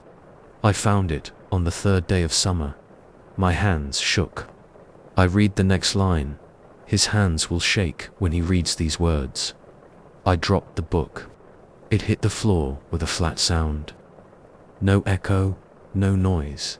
At all, really. Just a dead thump against the stone. I should have left it there. Should have walked away. Should have called for Brother Jacques or Brother Martin to witness this. Whatever this was. Instead, I picked it up. The text had changed. Thomas will pick up the book again.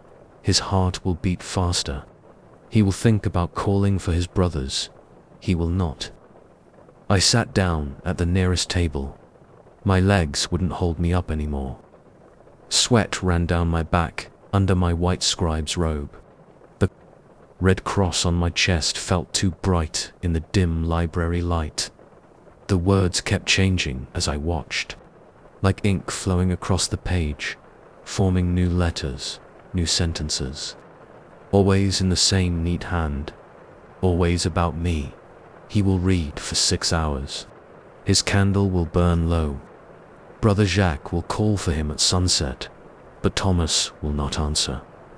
The manuscript is too important now. I read.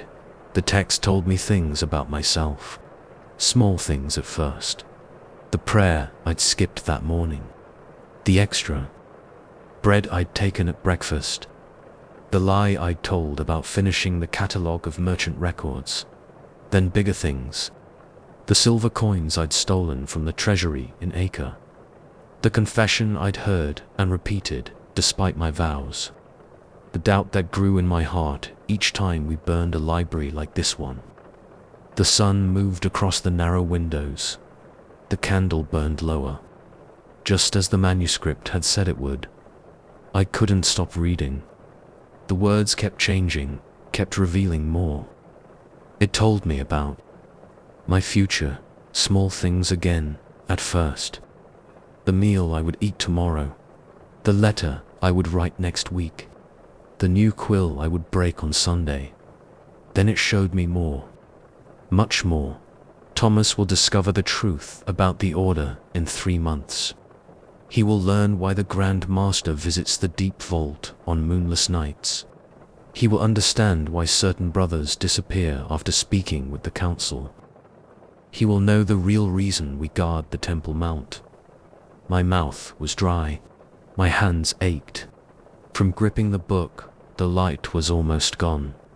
Brother Jacques would call for me soon. The manuscript had promised that I turned the page. The next section was different. No flowing words, no changing text, just dates and names. Deaths, hundreds of them. Brothers I knew, brothers I didn't. Each with a time and place and manner of dying. I saw Brother Jacques, heart fails during evening prayers, first day of winter. Brother Martin falls from the tower wall, third week of spring. Brother Gerard, poison in his wine, Midsummer's Eve. I saw my own name, the date, the hour, the exact way I would die. It was all there in precise, unchanging Latin. Thomas, time for evening prayers. Brother Jacques' voice echoed through the library, just as the manuscript had promised. I closed the book. My fingers left damp marks on the leather. Coming, brother. My voice sounded normal. That surprised me. Nothing felt normal anymore. I tucked the manuscript into my robe. Its weight felt like a stone against my chest. That was 3 weeks ago. I've read it every night since then. The text keeps changing, keeps telling me what's coming. Small things, big things, deaths. Brother Jacques died exactly as it predicted. They found him slumped over his prayer book, his heart silent in his chest. Brother Martin fell from the tower last week. Brother Gerard lies dying in the infirmary now, poison burning through his veins. I've tried to change things, tried to warn them, tried to stop what's written. It doesn't work. The manuscript knows that too. Shows me my failed attempts before I make them. Thomas will try to save Brother Gerard. He will fail. The poison is already in the wine. His warning will come too late. It was right. It's always right. The pages are filling up now. More deaths. More secrets. The truth about our order spills across the parchment in flowing Latin letters. I know things I shouldn't know. Things no one should know. I know about the chambers beneath the Temple Mount. I know what we really found there. I know why we guard it. I know what it costs us, what it will cost everyone. The manuscript shows me the end, not just my end, everyone's end. It's all there in perfect, terrible Latin. The arrests, the trials, the fires, the fall of our order, the date, the time, the names of everyone who will burn. I know when they'll come for us. I know who will betray us first. I know which brothers will break under torture and which will burn in silence. I know exactly how many days the order has left.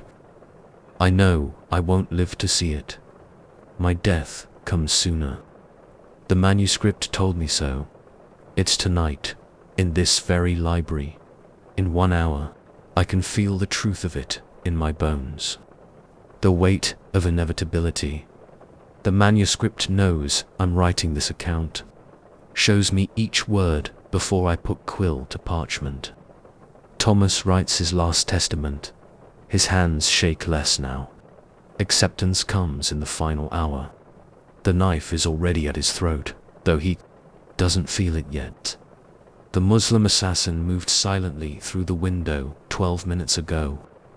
Thomas will not turn around in time. I feel the night air from the window, a cool breeze against my neck. The manuscript's pages turn themselves before me, showing me these final moments, showing me the exact position of the blade, showing me how long it will take me to die. I won't turn around. I won't try to fight. The manuscript knows this too, shows me the futility of resistance, shows me the necessity of my death. Some truths are too heavy to carry for long. The blade is cold against my neck now, just as predicted, just as written. The manuscript's final pages lie open before me. I read my last moments as they happen. Thomas accepts his death with grace. His blood will stain these pages, but the text will remain clear. The manuscript will be found tomorrow by Brother Philip. The cycle will continue. The truth will spread. The order will fall. All is written. All will be fulfilled. I feel the blade press harder. The manuscript shows me how deep the cut will be, shows me how long I'll be conscious, shows me my final thought. At least I know why. That's more than most men get. The manuscript gave me that much. The blade moves. The manuscript's pages begin to turn. Found among the personal effects of Brother Thomas, scribe of the Knights Templar, after his death in the Damascus library. The manuscript he described was never located. His murder remains unsolved. The predictions continue to come true.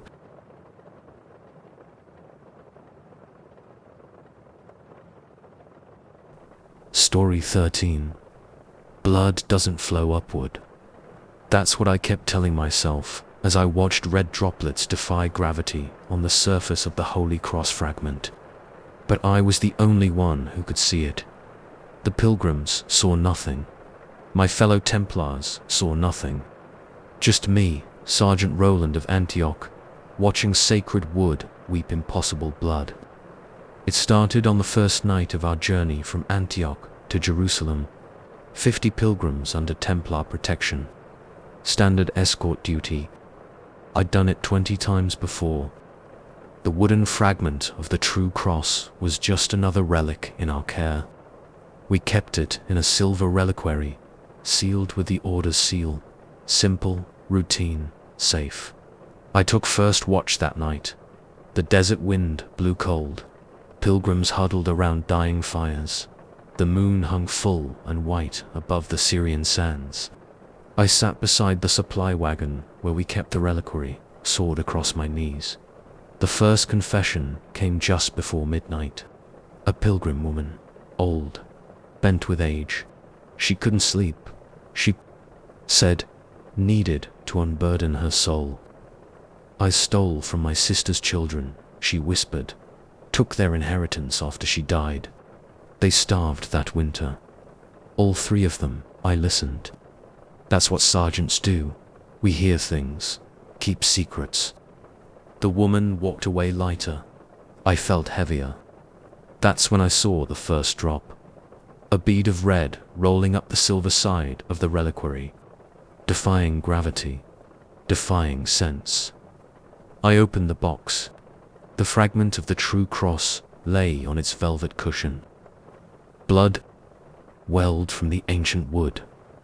I blinked, rubbed my eyes, checked the seal. Everything was normal, except the blood that kept flowing upward. Dawn came. The blood vanished with the first light. I said nothing. Who would believe me? We broke camp. Continued south. The desert sun beat down. Pilgrims complained about the heat. Normal things. Expected things. Second night. Another confession. A merchant this time. I sold fake relics, he said. Pieces of ordinary wood as fragments of the cross. Animal bones as saints' fingers. I made a fortune from people's faith. The blood appeared again. More this time. Rivulets running up the reliquary's sides, pooling on the lid. I opened it. The cross fragment was weeping red tears. Each night brought new confessions. Each confession brought more blood. I betrayed my marriage vows. I murdered my brother for his land. I lied under oath. An innocent man hanged. The blood flowed faster, thicker, always upward, always impossible. Only I could see it. A week into our journey, Brother Thomas noticed something wrong with me. You look ill, Roland, he said. When did you last sleep? I couldn't tell him. Couldn't explain how each confession added weight to my soul. How the blood seemed to respond to the sins I heard. How it flowed faster with each dark secret. Then the pilgrims started confessing things to each other. Not to me, but I heard them. I always heard them. I poisoned my husband. I worship old gods in secret. I sold my daughter to bandits. The blood ran like a river now. Every night, up the sides of the reliquary, over the lid, down my hands when I touched it, but only I could see it. Only I could feel its warm stickiness on my skin. 2 weeks in, the desert stretched endless around us. My hands shook, my eyes burned. Sleep brought nightmares of drowning in upward flowing blood. Brother Thomas found me staring at the reliquary at dawn. "The seal is intact," he said. "I checked it myself." "I know. Then why do you keep opening it?" "I have to make sure." "Make sure of what?" I couldn't answer. The blood was already fading with the rising sun, but I could still feel it on my hands, still smell its metallic temps. The confessions kept coming, darker now, heavier. I burned a church with people inside. I ate human flesh during the siege. I served powers older than Christ. The blood flowed faster each night, covered the reliquary, pooled beneath it, ran up my arms when I held it. But still, only I could see it. 3 weeks into our journey, the walls of Jerusalem appeared on the horizon. The pilgrims rejoiced. I stared at my hands. The blood never fully faded now. It stayed with me, invisible to others, clear as day to me. Last night of the journey, last watch, last confession. A Templar this time. Brother Thomas himself. "I need to tell someone," he said. "Need to share this weight." "Don't," I said. But he spoke anyway. "I'm no true believer," he whispered. "Never was. I joined the order for power, for secrets. I've been spying for years, selling our movements to Saladin's men.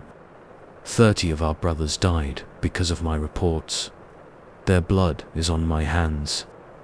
The reliquary exploded. Not really, not in a way anyone else could see. But to my eyes, it burst like a dam.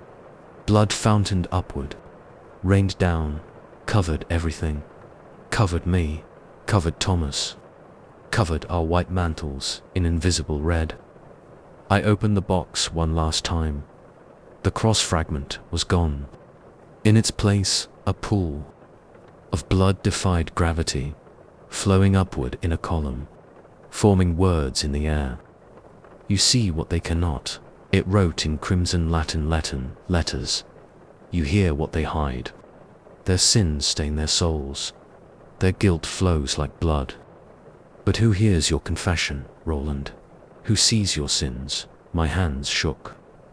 The blood was right. I had my own sins, my own dark secrets. Things I'd never confessed. Villages I'd helped burn. Children I'd orphaned.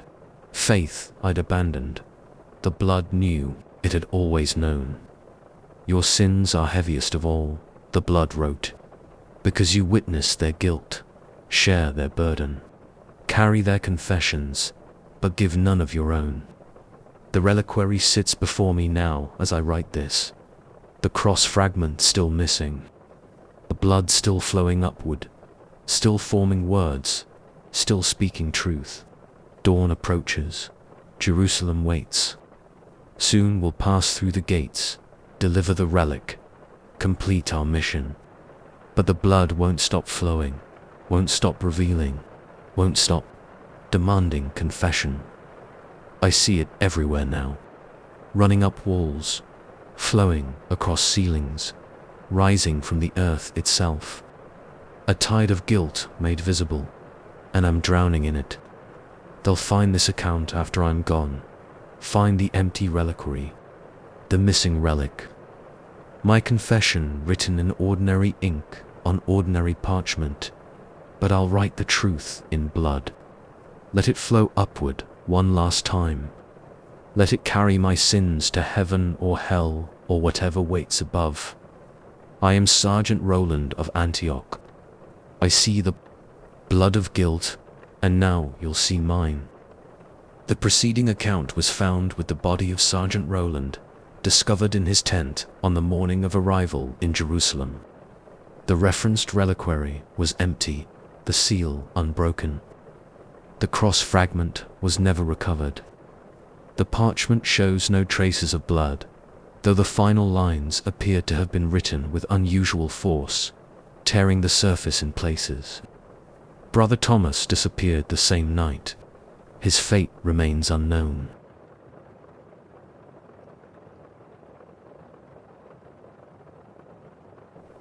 Story 14. Gold doesn't speak. Money doesn't multiply on its own. The dead don't make business deals.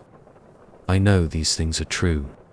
Or they were, until the merchant started visiting our treasury after midnight. I count coins for the order.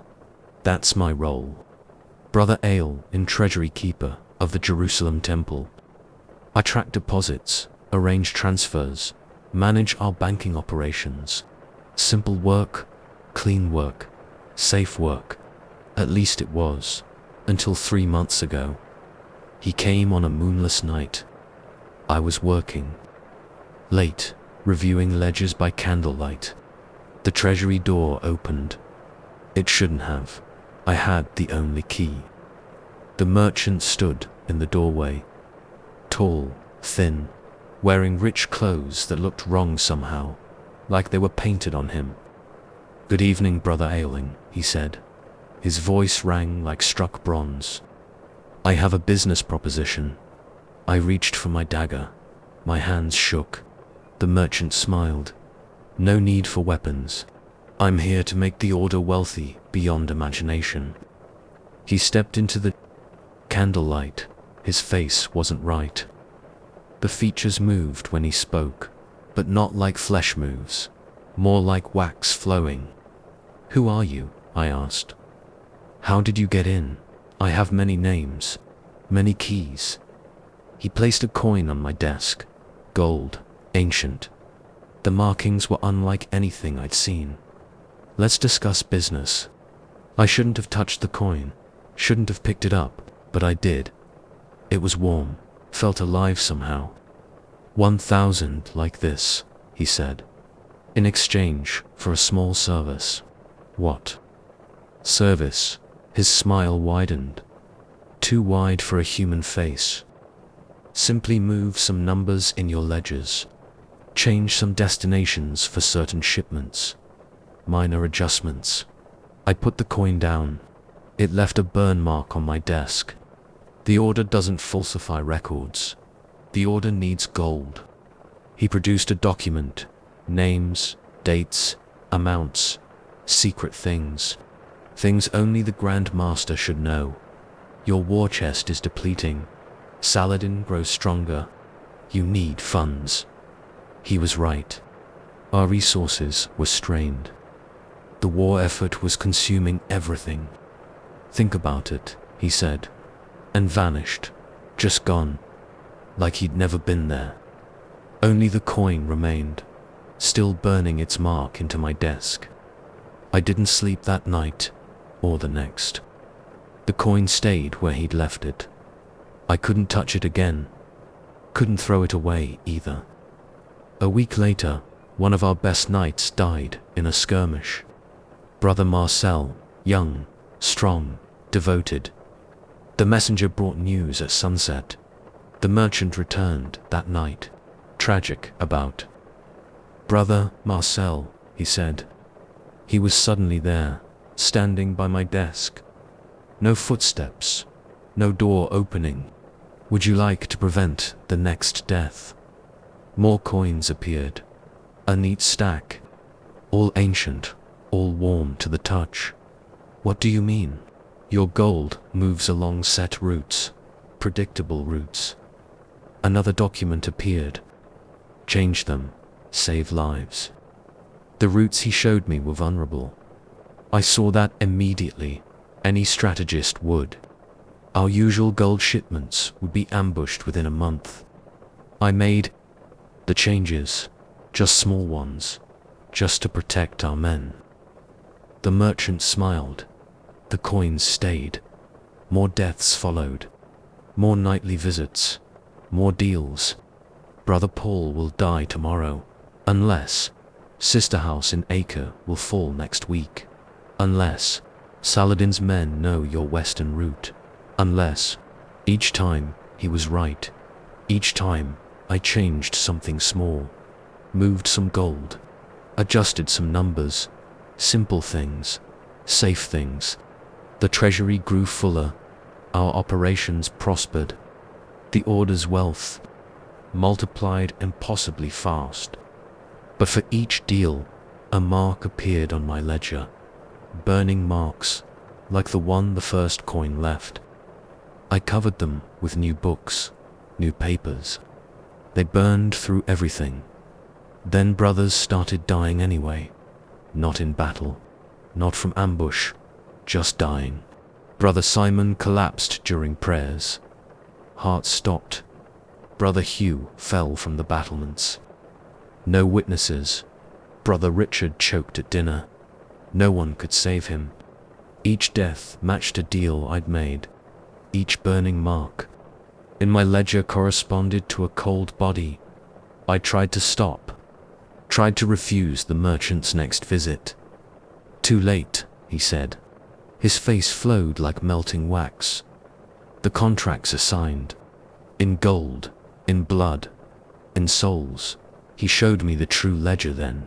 Not numbers, not coins, names, hundreds of them. Brothers who would die, each death paid for a deal I'd made.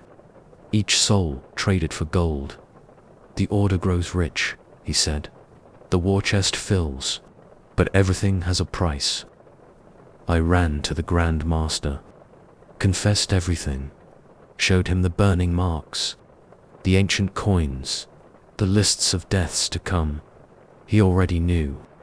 Why do you think we grow so powerful? He asked. How do you think we built all this? Gold doesn't come from nothing, Brother Elling. Someone always pays.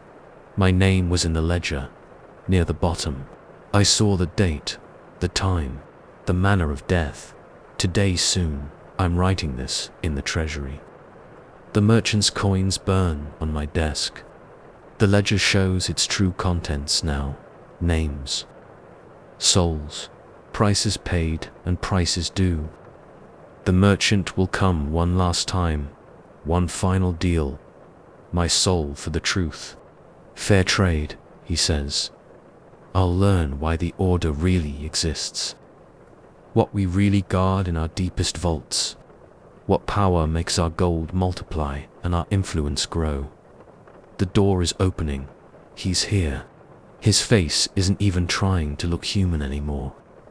Time to close the ledger. Time to balance the accounts.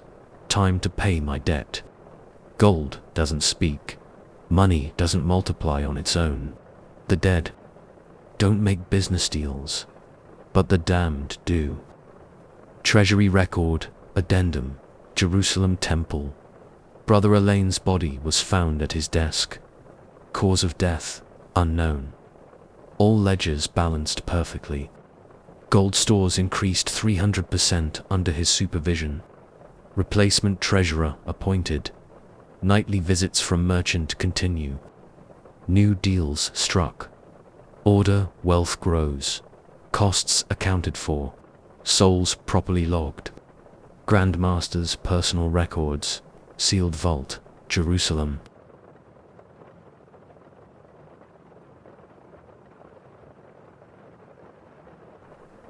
Story 15. Stones don't speak. Walls don't write messages. I know this. I've built fortresses for 15 years. But the walls of safety are different. They're trying to tell us something, and I'm the only one who can read their warnings. My name is Jean de Montfort, master builder for the Knights Templar. They brought me to Saft 6 months ago to oversee construction of our new fortress. Simple work on the surface, strong foundations, high walls, deep cellars. I'd done it all before. The first Incident happened 3 weeks into the dig. We hit something in the foundation trench. Not rock, not ruins, something else. Master Jean, one of the workers, called me over. He pointed at the ground. Look. A pattern emerged from the earth. Carved lines, strange symbols. Not Arabic, not Latin, not Greek, something older. Clear it, I ordered. Carefully, the workers dug. The pattern spread. 10 feet across, 20, 30. A massive circle of interlocking lines and symbols carved into the bedrock. What is it? Brother Raymond asked. He was the Templar overseer, new to his role, eager to prove himself. Old magic, one of the local workers said, then crossed himself quickly. We should stop digging. I ignored him. We had orders. The fortress had to be built. The location was too strategic to abandon. We laid the first stones the next day. Everything seemed normal. The blocks fit well. The mortar set properly. Standard construction. Then the whispering started. At first, just a few workers reported it. Soft sounds coming from the fresh-laid stones, like voices speaking in an unknown language. I dismissed it. New masonry settles, makes sounds, natural things. Then I heard it myself. I was inspecting the south wall foundation, alone. The sun had just set. The workers had retired. The stones whispered, not creaking, not settling. Words, in a language I didn't know but somehow understood. Deeper, they said. Build deeper, find us, free us. My hands shook. Sweat ran down my back, despite the cool evening air. I pressed my ear to the wall. Build deeper, break the seal, open the way. I ran, spent the night in my tent, drinking wine until the voices faded. The next day, the first pattern appeared. It started small, just a few lines in the mortar between stones. Could have been cracks. Natural settling. But they grew, spread, formed letters, words. The same unknown script we'd found in the bedrock. Workers started quitting. First a few, then dozens. They'd point at the walls, cross themselves. Run, the stones speak, they said. The walls write warnings. Brother Raymond demanded explanations. Moisture in the mortar, I said. Natural patterns in the stone. He didn't believe me. I didn't believe myself. The patterns kept growing, spreading across every new wall we built. And I could read them. Not with my eyes, with something else. Something deeper.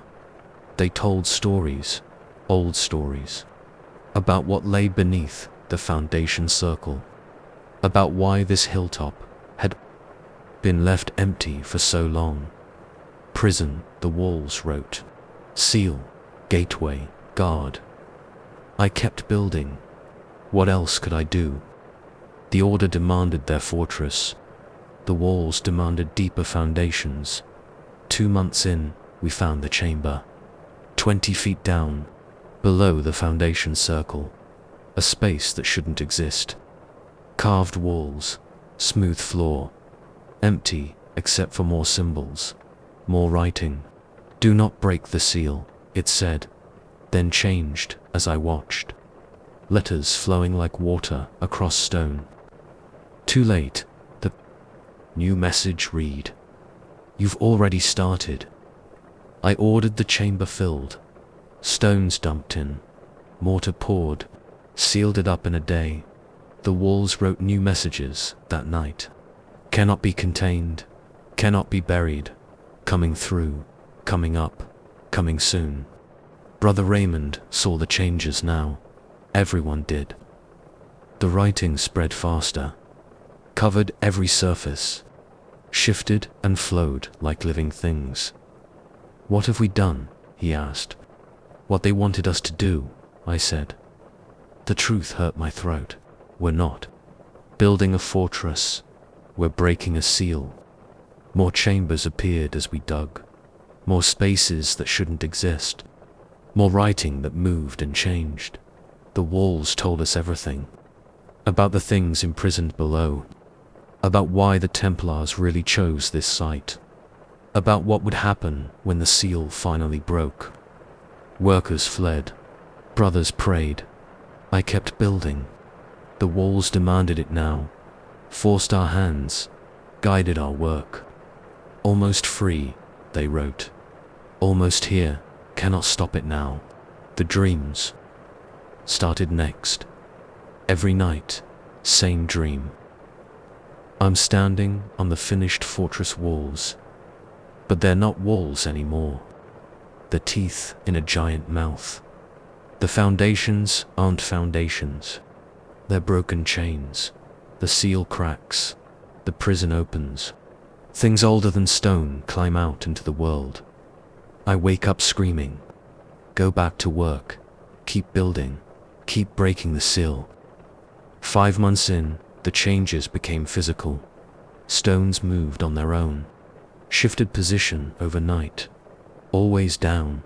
Always deeper. The walls were digging themselves now. Brother Raymond went mad first. Started talking to the walls. They talked back. I found him in the lowest chamber yesterday. He'd carved symbols into his skin. Same ones from the walls.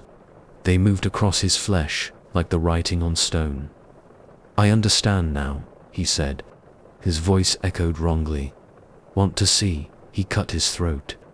His blood formed letters on the floor. I read them before they sank into the stone. Final key, they said. Final sacrifice. Door. Open soon. I'm writing this in my tent. The walls are whispering louder now. The writing covers everything. Stone, wood, cloth, skin. They've shown me what's coming. What we're really building. Not a fortress to keep enemies out. A gate to let something in. I can't stop it. Can't warn anyone. The walls control everything now. Every stone, every worker, every brother, they're calling me. The walls, the foundations, the things below. One last inspection. One last descent to the lower chambers. One last message to read. The walls say I'll understand everything then. Say I'll see the truth. Say I'll help them open the door. They're right. Of course they're right. Stones don't speak. Walls don't write messages. But the things inside them do. Found among the personal effects of Jean de Montfort, master builder, after his disappearance during the construction of Safed Fortress. The fortress was completed 6 months later according to strange plans that no one could quite remember, approving. The walls continue to whisper. The writing continues to spread. The seal continues to crack. From the sealed records of the Knights Templar.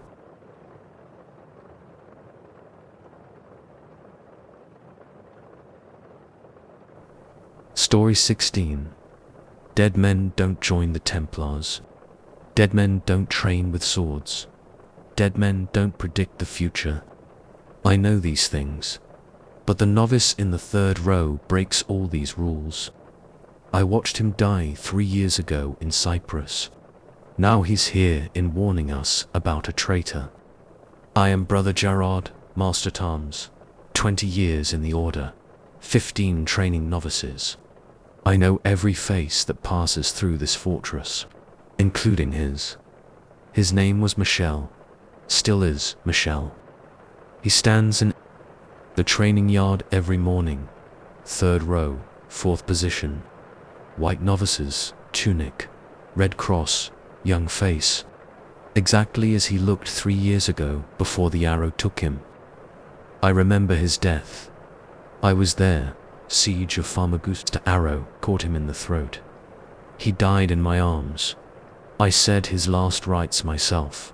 Now he's here, training, fighting, speaking prophecies. It started 2 weeks ago. New group of novices arrived. Standard procedure. I lined them up, checked their papers, assigned positions. Then I saw him, Michel, standing quietly in line. Same gentle face, same quiet smile. He handed me his papers. Everything in order. Date of admission, place of birth, references. My hands shook. Papers dropped.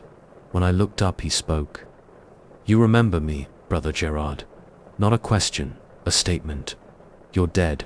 "Yes," he smiled. But the warning was too important to stay that way. Other novices stared. They heard nothing strange in his words, saw nothing wrong with his presence. I ran to the archives, pulled the death records, found his name. Michel de Provence. Died in service. Famagusta, 3 years past. The ink was faded. The page crumbled at my touch. When I returned, training had started. Michel moved perfectly through the sword forms. His blade whistled through the air, drew no shadow. That night, he came to my cell, just appeared. No footsteps, no door opening. "Brother Thomas will betray us," he said. 3 weeks from now, he'll open the south gate to the heretics. Brother Thomas is our most loyal knight.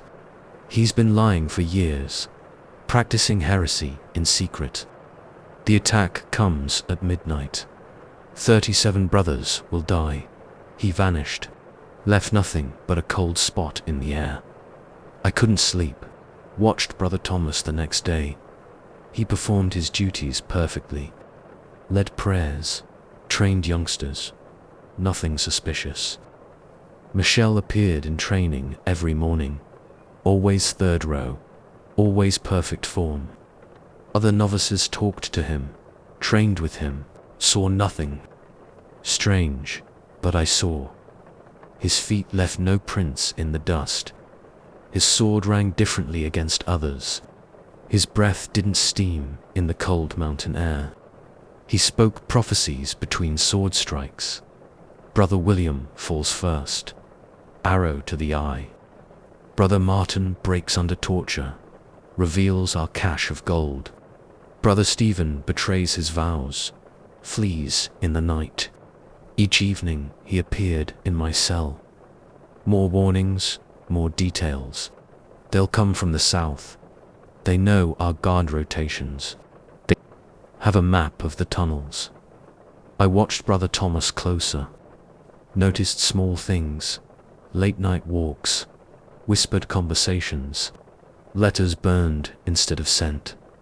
1 week passed. Michel's prophecies continued. Brother William died in a hunting accident. Arrow to the eye. Brother Martin disappeared on patrol. Brother Stephen ran in the night, just as predicted. Other brothers started noticing things about Michel, how he never ate, never slept, never seemed to leave the training yard. Questions arose. Whispers spread. Why doesn't he pray with us? Where does he go at night? Why does his shadow fall wrong? I kept quiet, watched, waited. 2 weeks passed. Michel's warnings grew urgent. 9 days left. 7 days left. 5 days left. I followed Brother Thomas, caught him meeting with strangers in the night, saw him pass messages, draw maps. The betrayal was coming, just as Michel said. 3 days left. Michel appeared in my cell again. Time to choose, Brother Gerard. Choose what? Whether to stop it, whether to act, whether to die. He showed me how it would happen, like a play performed in the air before me. Brother Thomas opening the gate, heretics flooding in, brothers dying in their beds, falling. You can stop it, Michel said, but the price is high. What price? The same one I paid. A life for many lives. I understood then why he'd come back, what he wanted. You want me to die in his place. A clean death, quick, honorable, better than what's coming. He was right. I'd seen it in his visions. Fire, torture, slow deaths in dark cells. How, tomorrow, training yard. Make it look like an accident. Your death stops everything. Thomas won't act without senior support. The betrayal fails. Brothers live, and you, I rest. Finally, my warning delivered. My duty done, he vanished. Left me alone with my choice. I'm writing this in my cell. Last night, last words. Tomorrow, I'll die in the training yard. A slip of the foot. A sword in the wrong place. Quick, clean, simple. Brother Thomas will lose his nerve. The betrayal will fail. Brothers will live. Michelle stands in the corner as I write. Still third row. Still fourth position. Even here, even now, it's time, he says. The quill feels heavy. The ink runs black like blood. Dead men don't join the Templars. Dead men don't train with swords. Dead men don't predict the future, but they do keep watch. They do protect their brothers. They do save what they can. Tomorrow I join there. Ranks, training, accident report. Fortress, Brother Gerard, Master Arts, died this morning in the training yard. Witnessed by all present. Clean death, quick. Brother Thomas disappeared, same day. Heretic attack never came. No betrayal recorded. Fortress stands. Dead men keep their promises. From the sealed records of the Knights Templar archive.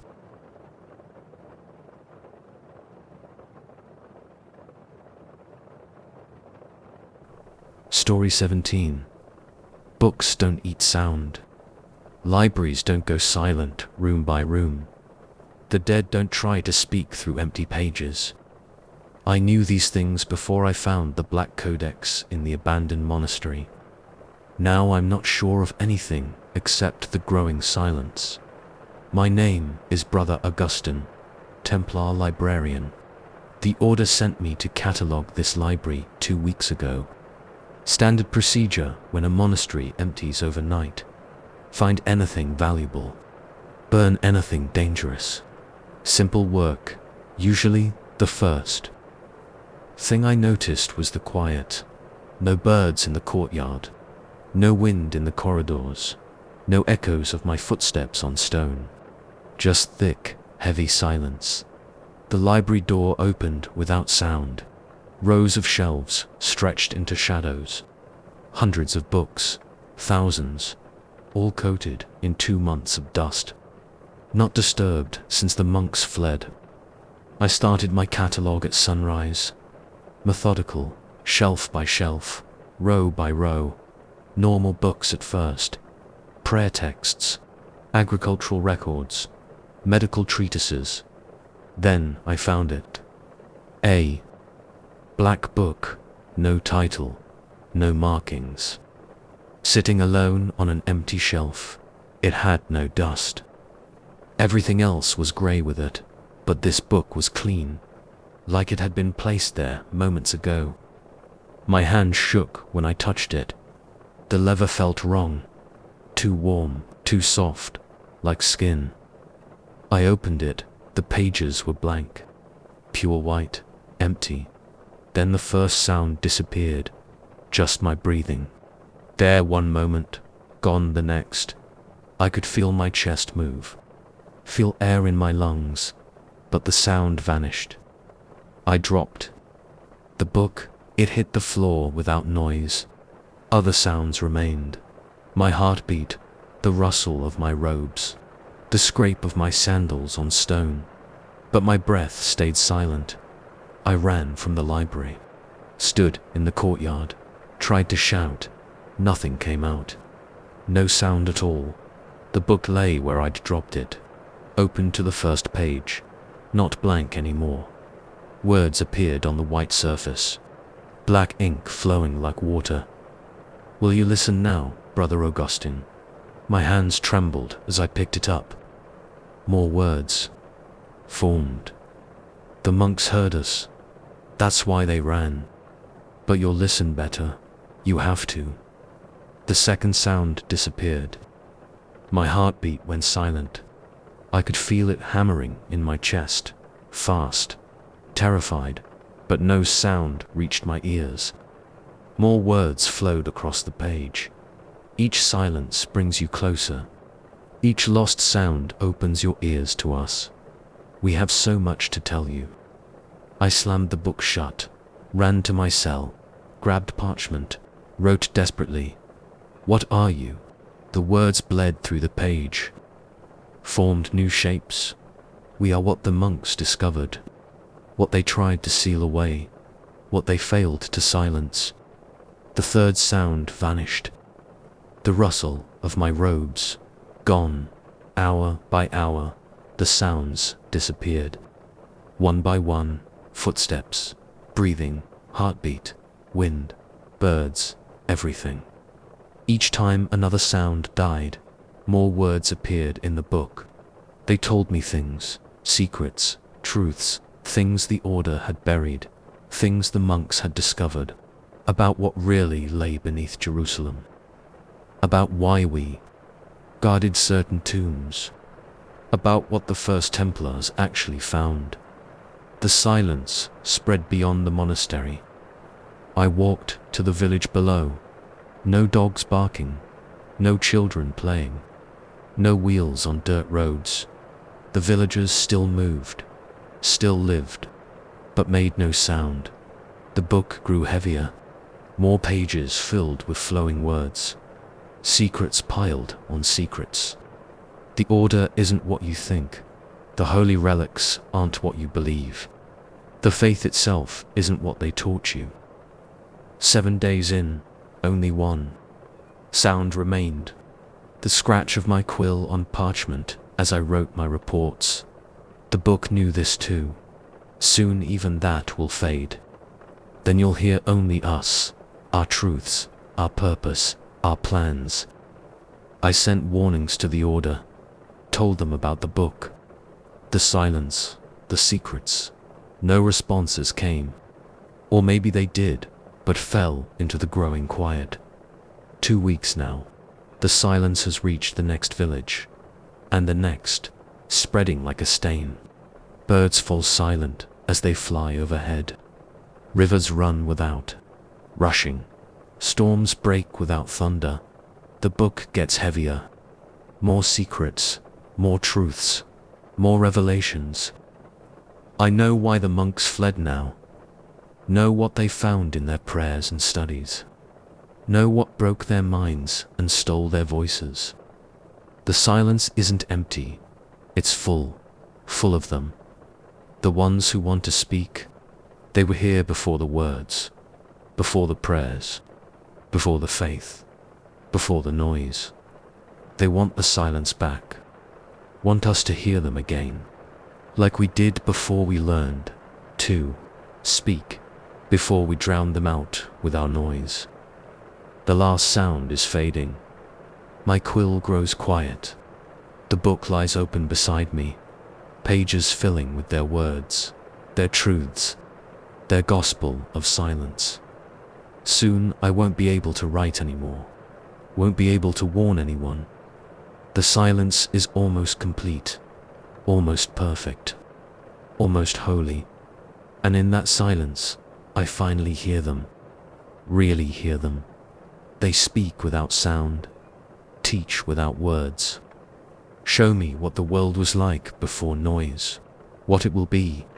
Again, the quill makes no sound now. The ink flows silently.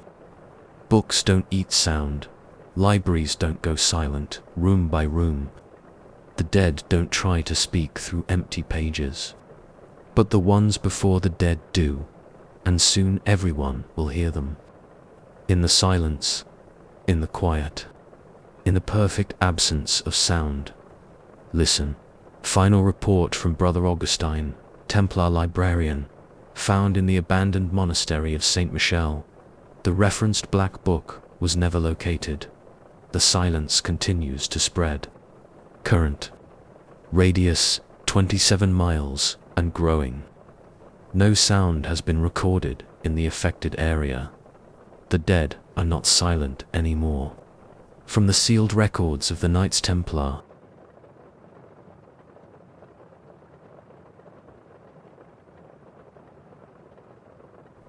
Story 18. Ghost ships don't sail into Tyre Harbor. The dead don't walk their decks. Past sins don't come back wearing familiar faces. I believed these things when I took this assignment. 1 year alone in the watchtower. My punishment, my penitence. I was wrong about everything. I am Brother Francois, former captain of the Temple Guard, now just a penitent in a lonely tower. My crime, pride. My sentence, solitude. 1 year watching empty seas and abandoned docks. Tyre itself died years ago. Trade dried up.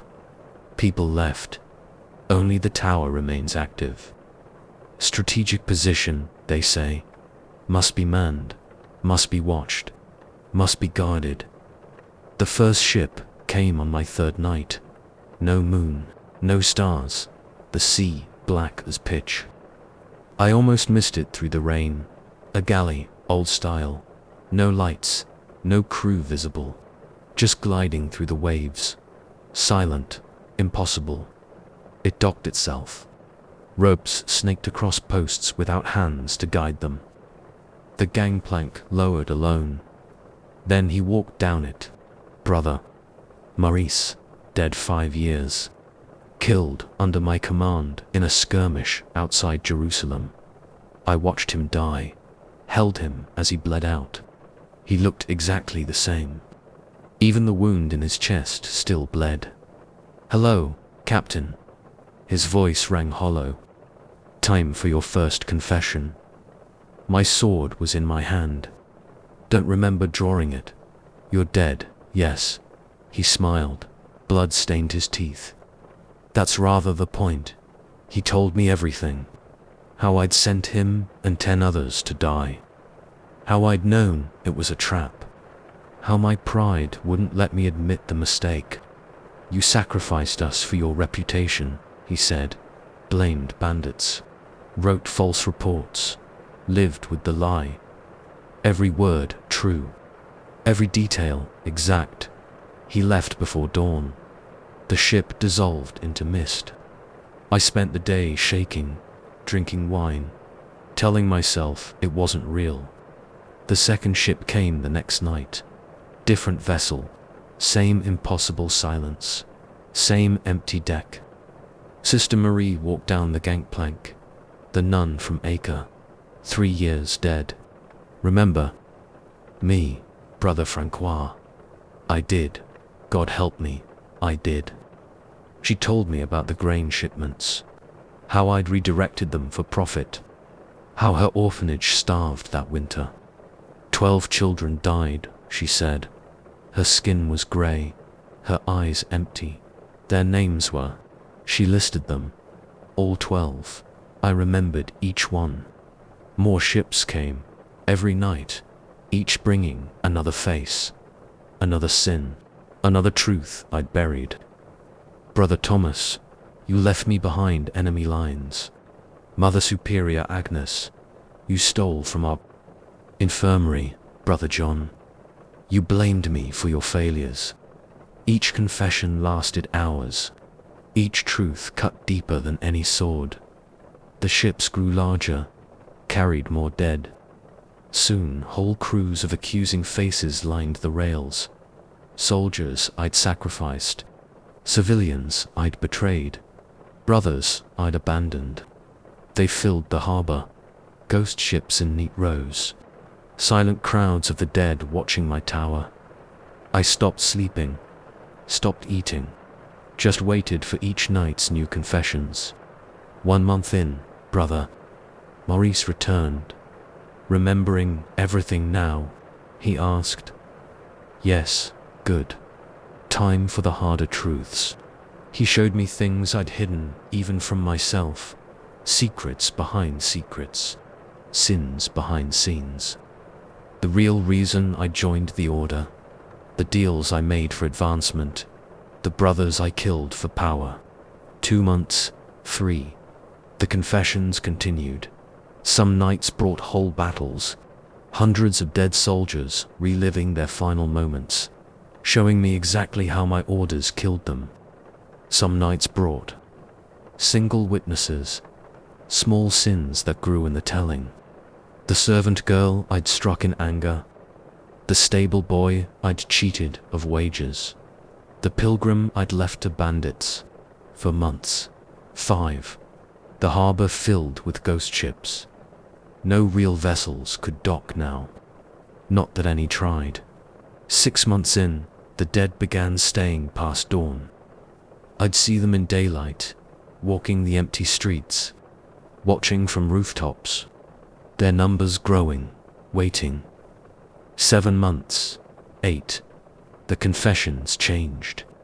They showed me the future, now, what my sins would cause, what chains of events I'd started, brothers who would die following my false maps, families who would starve because of my greed, wars that would start from my hidden lies. 9 months, 10. I stopped marking time. The dead filled every space now, streets, buildings, the very air thick with them. They spoke constantly, all of them, every sin, every detail, every consequence. 11 months. The final ship arrived, bigger than the rest. Black sails, black hull, death, built in ship form. A figure stood at the helm, hooded, familiar, me, my future self, my dead self, the man I would become. He walked down the gangplank, stood before me, pulled back his hood. My face, but wrong, twisted, changed by the weight of sins. Ready to see it all, he asked. Everything you'll do, everything you'll become. No, too late, you chose this path. Now, watch where it leads. He showed me the end, my end, all of it. The betrayals yet to come, the brothers I'd sacrifice, the final sin that would damn me. I ran, locked myself in the tower top, wrote this account. The dead are still here, all of them, waiting. My future self stands on his ship, patient, knowing 1 month remains of my sentence. But the real penitence is just starting. The dead have more to show me, more sins to reveal, more futures to prevent. Ghost ships don't sail into Tyre Harbor. The dead don't walk their decks. Past sins don't come back wearing familiar faces. But they do come. They do walk. They do speak. And I must listen to every voice, every sin, every truth, until I become the thing on that black ship, or find some other path, some other end. The sun is setting.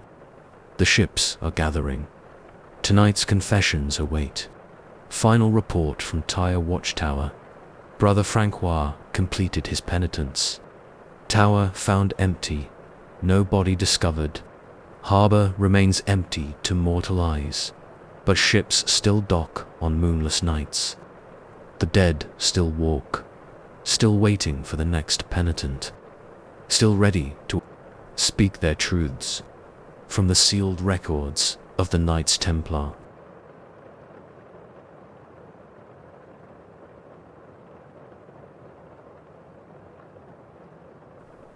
Story 19. Dreams don't spread like diseases. Memories don't jump from mind to mind. Ancient scrolls don't show the future.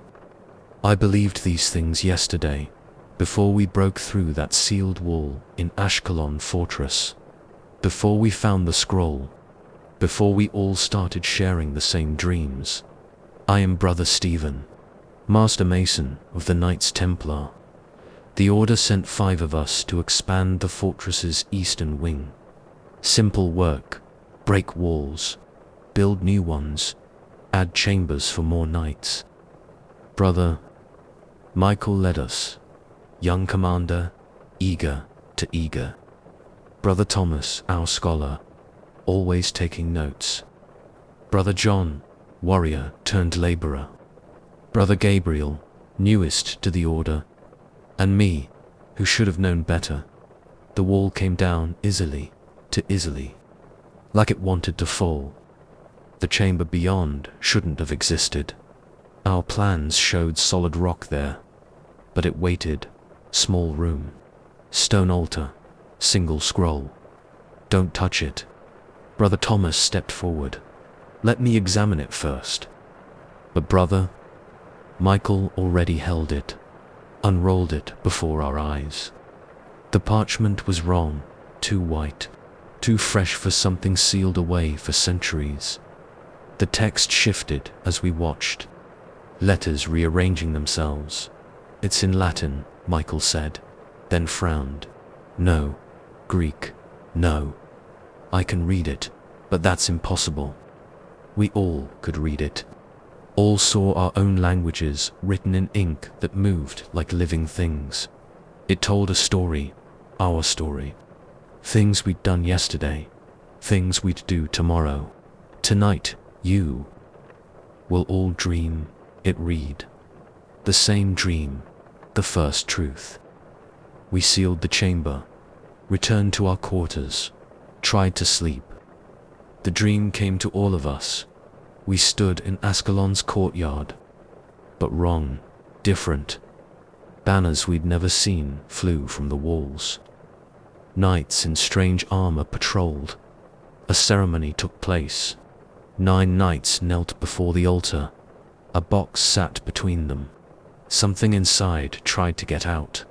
We watched as one knight opened it, reached in, pulled out. We all woke at the same moment, all sweating, all shaking. Brother Michael called us together. Report, he ordered. What did you see? We all described the same scene. Every detail identical, down to the patterns on the unknown banners, the faces of the 9 knights, the thing in the box. It's impossible, Brother Thomas said. His quill shook as he took notes. Dreams don't work like this. The scroll had changed when we returned. New text flowed across its surface. The second truth comes tonight, it read. Older memories, deeper secrets. We couldn't stop it, couldn't stay awake. The dream took us all. Ascalon, again, earlier. The fortress under construction. We watched our predecessors build, but they didn't follow the plans we knew. They added secret chambers, hidden passages, rooms that shouldn't exist. In the deepest one, 9 knights gathered, the same 9 from the first dream. They carried something, a relic, but wrong. Not holy, not blessed. Something else. They sealed it away. Spoke words that hurt to hear. Locked doors that shouldn't open. We woke. Compared notes. Same dream, same details, same impossible truth. The scroll changed again.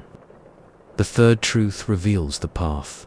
It read, follow the 9, learn their purpose, night after night, dream after dream. The scroll showed us everything. How the 9 knights found the relic in Jerusalem, how it changed them, how they tried to contain it, how they failed. We saw their faces every night, learned their names, their sins, their secrets.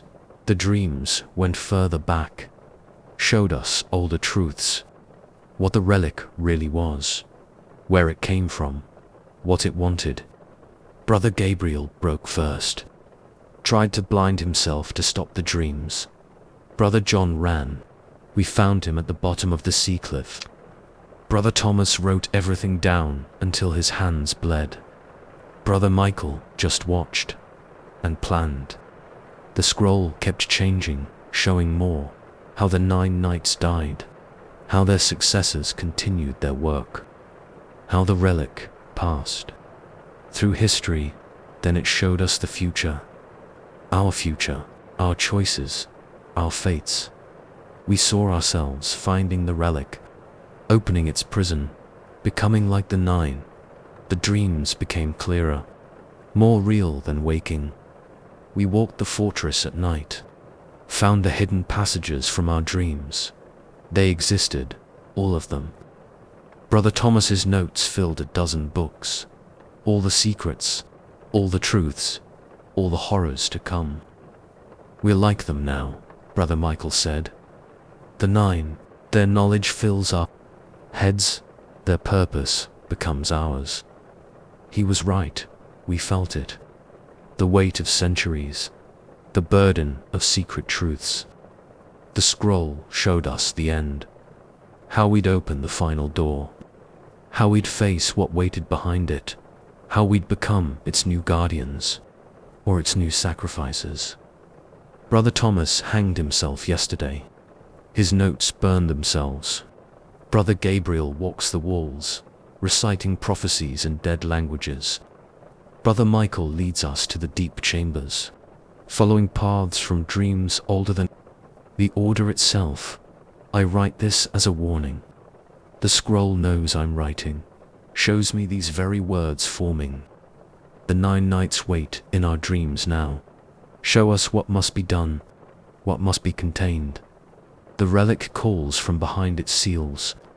The ancient chains weaken. The prison cracks. Dreams don't spread like diseases. Memories don't jump from mind to mind.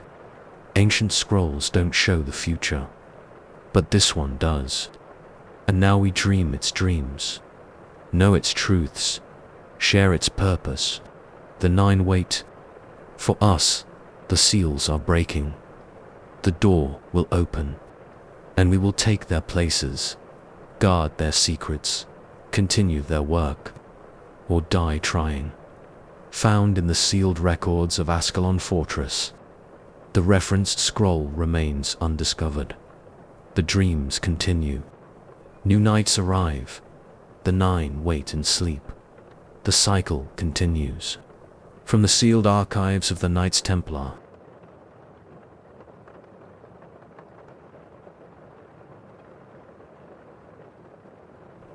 Story 20. Dead men don't return to their posts. Fallen fortresses don't replay their last moments. Time doesn't loop endlessly through the same tragedy. I know these things are true, or they were, until I realized I died on the first day of the siege.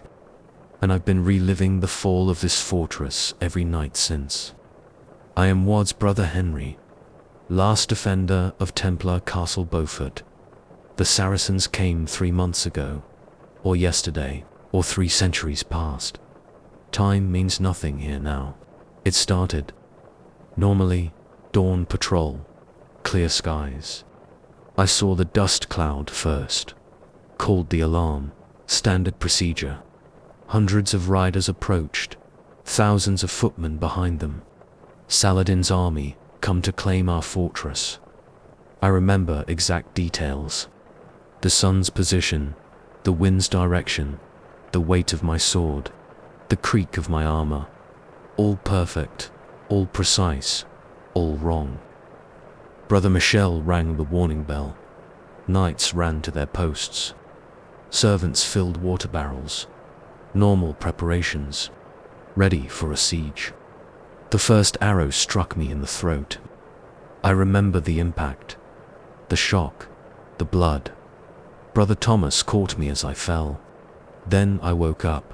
Same dawn, same patrol, same dust cloud. Everything repeated, exactly the same, until the arrow struck Brother Thomas instead. I woke again. Dawn, patrol, dust cloud. This time the attack came differently. Scaling ladders, flaming arrows. Brother Michel died first. Again, dawn, patrol, new deaths. Each time the siege played out differently. Each time brothers died in new ways. Each time I watched our fortress fall. Sometimes we lasted days, sometimes only hours. Sometimes I died first, sometimes I died last, but I always died. We always died. The fortress always fell. After the 100th time, I started counting variations. The east wall breach, 47 different ways it crumbled. The main gate, 23 different tactics broke it. The inner bailey, 89 different last stands. The chapel, 134 different final prayers. I watched every brother die in every possible way. Brother Thomas, arrows, swords, fire, falls. Brother Michel, spears, rocks, poison, betrayal. Brother Gabriel, combat, illness, accidents, suicide. Each death perfect in its detail. Each variation complete in its horror. I learned to spot the changes early, small differences that led to new ends. A misplaced shield, a shifted stone, a delayed order, a changed password. Each tiny variation spiraled into new deaths, new falls, new failures. After 500 repetitions, the dead started. Remembering too, Brother Thomas recognized me one dawn, again. He asked, "How many times now?" Brother Michel next. "I remember the arrow," he said, "and the sword, and the fall." Soon they all knew, all remembered, all shared the weight of endless deaths. We tried everything, changed the defenses, altered the preparations, attempted surrender, tried escape. Nothing worked. The siege always came. The fortress always fell. We always died. After 1,000 times, we started seeing other variations, impossible ones. Monsters in the attacking army, demons among the defenders, angels watching from the walls.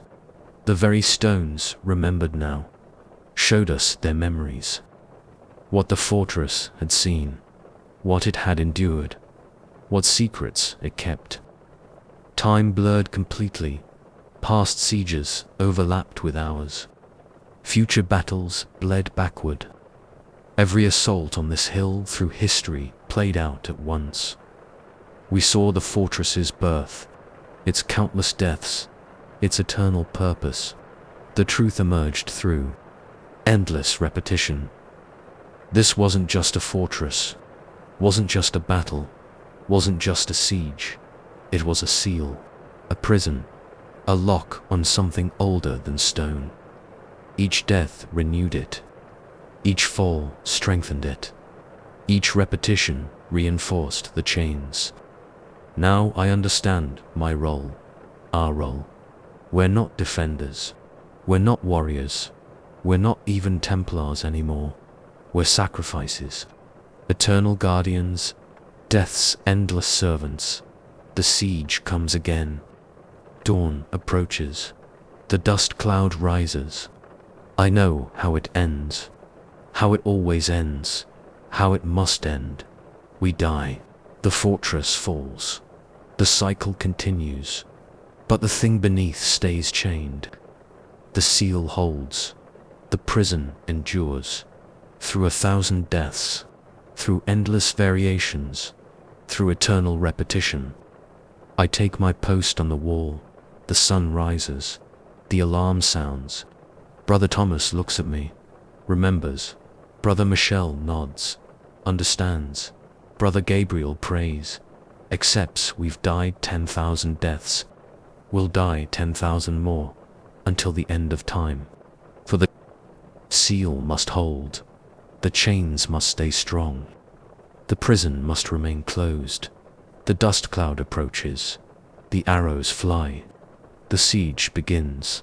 Again, forever. Eternal, dead men don't return to their posts. Fallen fortresses don't replay their last moments. Time doesn't loop endlessly through the same tragedy, but we do. We must, we will, until the end of all things. Or until something breaks free. The arrow takes my throat again. Dawn comes. The cycle continues. The fortress endures. And beneath it, all, something ancient dreams of freedom. Final report from Castle Beaufort. Fortress fell to Saladin's forces. All defenders killed. But time moves strangely on that hill. Locals report seeing battles every night. The same siege fought eternally. The same deaths repeated endlessly. The same sacrifice made forever. The fortress must be guarded. The cycles must continue. The seal must hold. From the sealed records of the Knights Templar. The smell hit me first when I entered the underground library of Sidon Fortress. Musty, ancient, like disturbed graves. Brother Gerard handed me a torch and pointed to the stone stairs descending into darkness. "Catalogue everything," he said. "Every scroll, every manuscript. The Grand Master wants a complete inventory." Then he left me there, alone. I didn't want this assignment. 3 months since my initiation as a Templar scribe, and already they buried me in the deepest part of the fortress. But I had sworn an oath of obedience. The stairs creaked under my feet as I went down. The library sprawled through 3 connected chambers carved from solid rock. Shelves stretched from floor to ceiling, packed with scrolls and bound manuscripts. Some looked ancient enough to crumble at a touch. Others appeared newer, their leather still supple. The torch cast dancing shadows on the walls. I set it in an iron holder and pulled out my writing materials. The first few hours passed slowly. I worked methodically, shelf by shelf, noting the condition and contents of each text. Most were standard. Biblical commentaries, military records, banking ledgers. Nothing unusual. My hands grew dusty. The air felt thick. Then I found it. A slim volume bound in black leather, tucked between 2 larger texts. No title on the spine. No markings at all. I pulled it out carefully and opened it on the wooden table. The text inside wasn't Latin or Greek or Arabic. The strange symbols shifted as I stared at them, rearranging themselves on the page. I blinked hard. Lack of sleep, I thought. But when I looked again, the symbols had definitely moved. They flowed like water across the parchment, forming new patterns. My head started to pound. The symbols resolved themselves into words I could somehow read, though I didn't recognize the language. They spoke of battles, sieges, fortresses falling. I saw Templars being led away in chains, smoke rising from burning commanderies. The Grand Master, himself, brought low before a king. I slammed the book shut. My hands shook. Sweat ran down my back despite the cool air. This was impossible. Yet when I opened the manuscript again, new visions filled my mind. I saw myself writing frantically by candlelight, recording these same events. But I looked older, haunted. My hair had gone grey. The torch sputtered. I jumped at the sound, nearly knocking over my inkwell. Focus, I told myself. This was just an old book, nothing more. I needed to catalogue it and move on. But my quill hovered uselessly over the inventory sheet. How could I describe what I'd seen? I decided to take a break, walk around the chamber, clear my head. But my feet carried me back to the manuscript. It pulled at me like a lodestone. I had to know more. The next passage showed Jerusalem falling to Saladin's armies. I'd studied this history. It happened a century ago, but the details were wrong. The manuscript described events I knew hadn't occurred, unless they hadn't occurred yet. My hands trembled as I turned the pages. More battles, more defeats. Templars betrayed, arrested, tortured. Their lands seized, their wealth stolen. The order itself dissolved by papal decree. This couldn't be real. We were God's chosen warriors, the defenders of Christendom. Untouchable, yet each vision felt more solid than the last. I saw specific faces, heard snippets of conversation. Dates and places burned themselves into my mind. 1307, Paris, Cyprus, the Isle of Templars. Abandoned, our last strongholds in the Holy Land overrun. I read until my eyes burned. The torch died and I lit another. Then another. Time lost all meaning in that underground chamber. The manuscript consumed me. I couldn't stop reading, even when my stomach cramped with hunger and my throat begged for water. Near what I thought was dawn, I reached the final pages. The writing there looked different, familiar. With a jolt, I recognized my own hand. But the words were written with desperate urgency, the letters barely legible. To myself in the library of Sidon. You who reads these words even as I write them. Listen carefully. Everything you have seen will come to pass. The order will fall. The signs are already there, though few can see them. Philip of France moves against us. The Pope's resolve weakens. Our enemies multiply while our friends desert us. You must warn them, you must. The text ended abruptly. Several pages had been torn out. I flipped frantically through the rest of the manuscript, but found nothing more. My throat closed up. The walls of the chamber pressed in. I stumbled to my feet, knocking over the table. Scrolls clattered to the floor. I had to get out. Had to tell someone what I'd discovered. But who would believe me? A mere scribe, babbling about prophetic manuscripts and visions of doom. They'd think I'd gone mad from too much study. Maybe I had. Maybe this was all a dream brought on by bad wine and stale air. I forced myself to breathe. Slowly, think rationally. I needed proof. Needed to study the manuscript more carefully, copy down its warnings in a way others would understand. I reached for the black volume.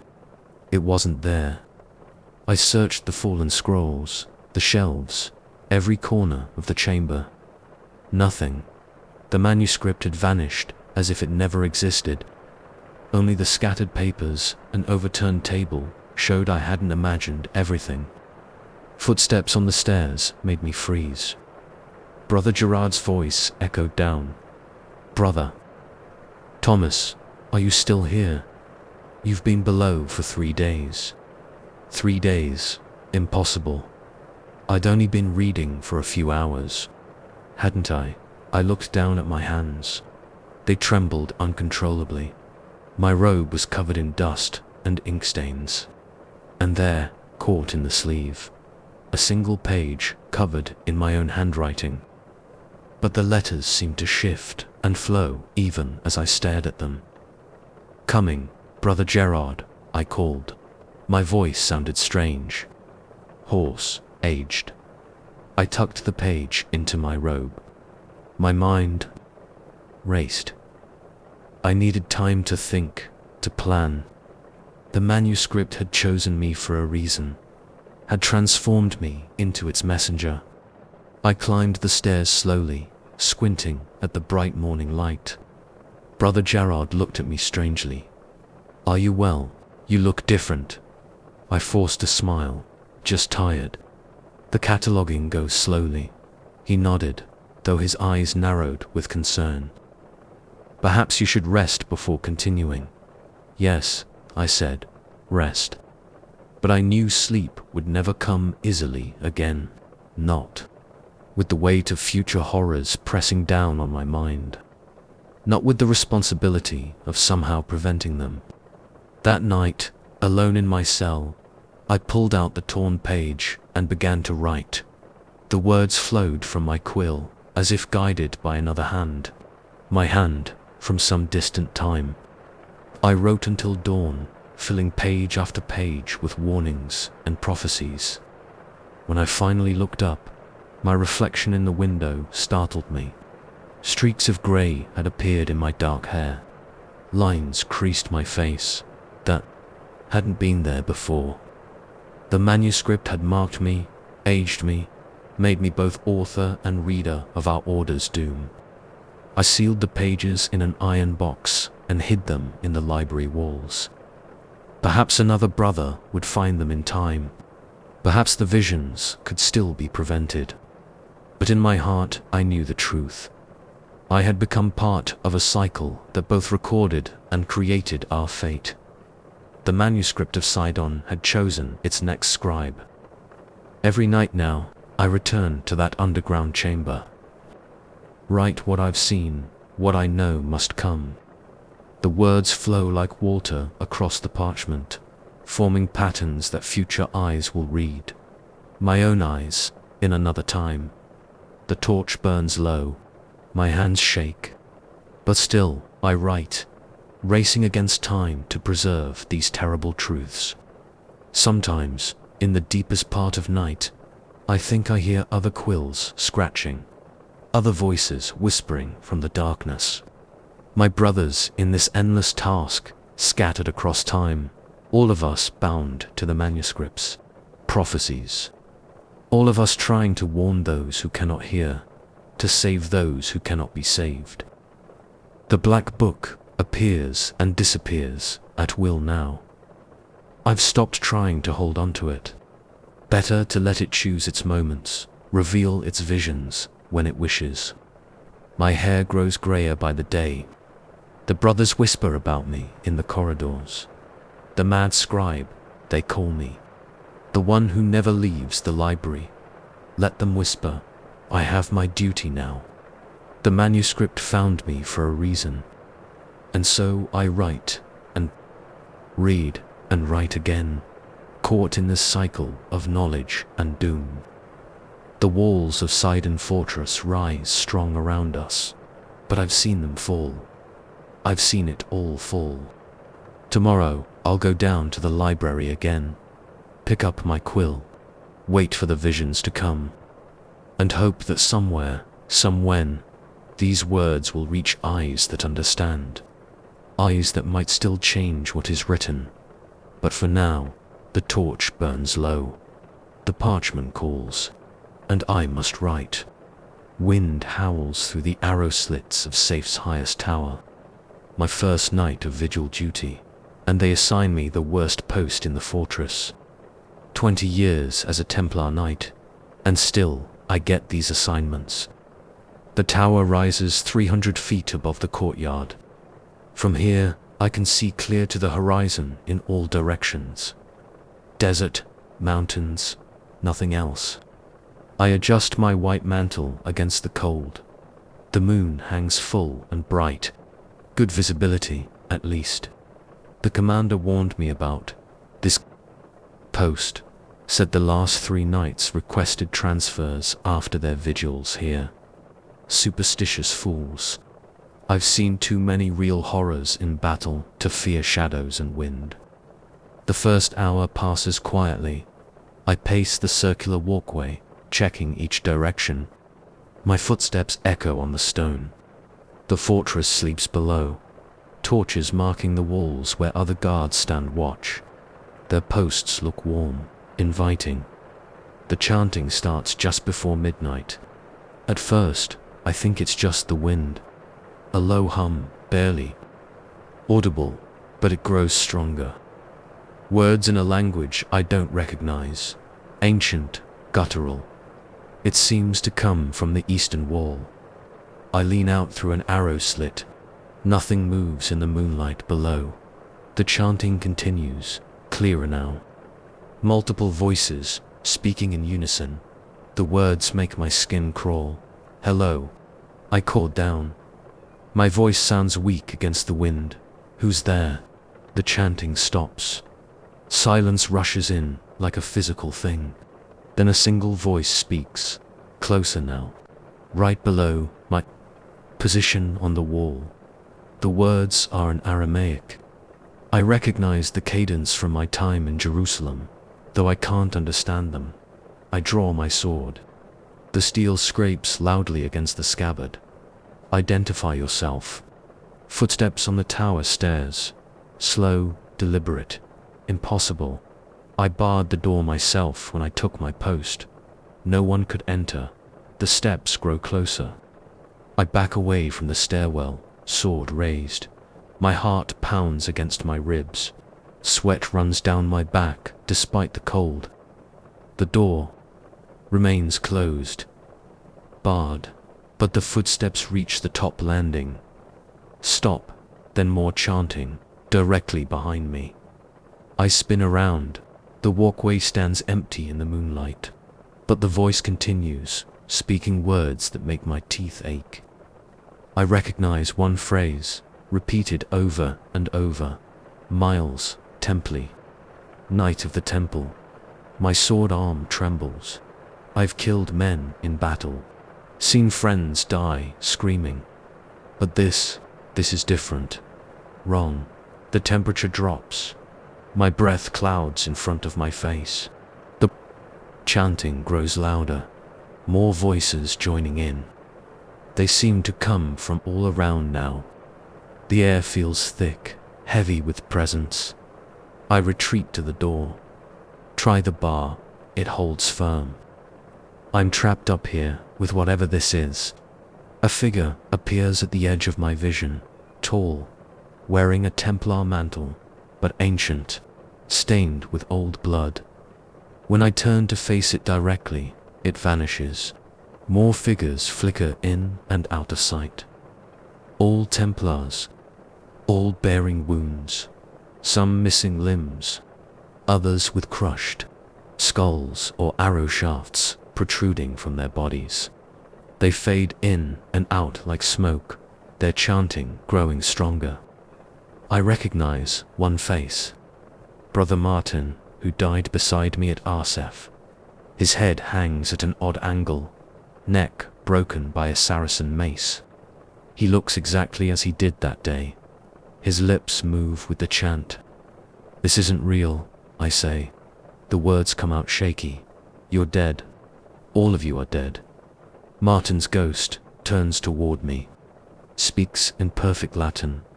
We are the first guardians, the ones who held this wall when Saft was young.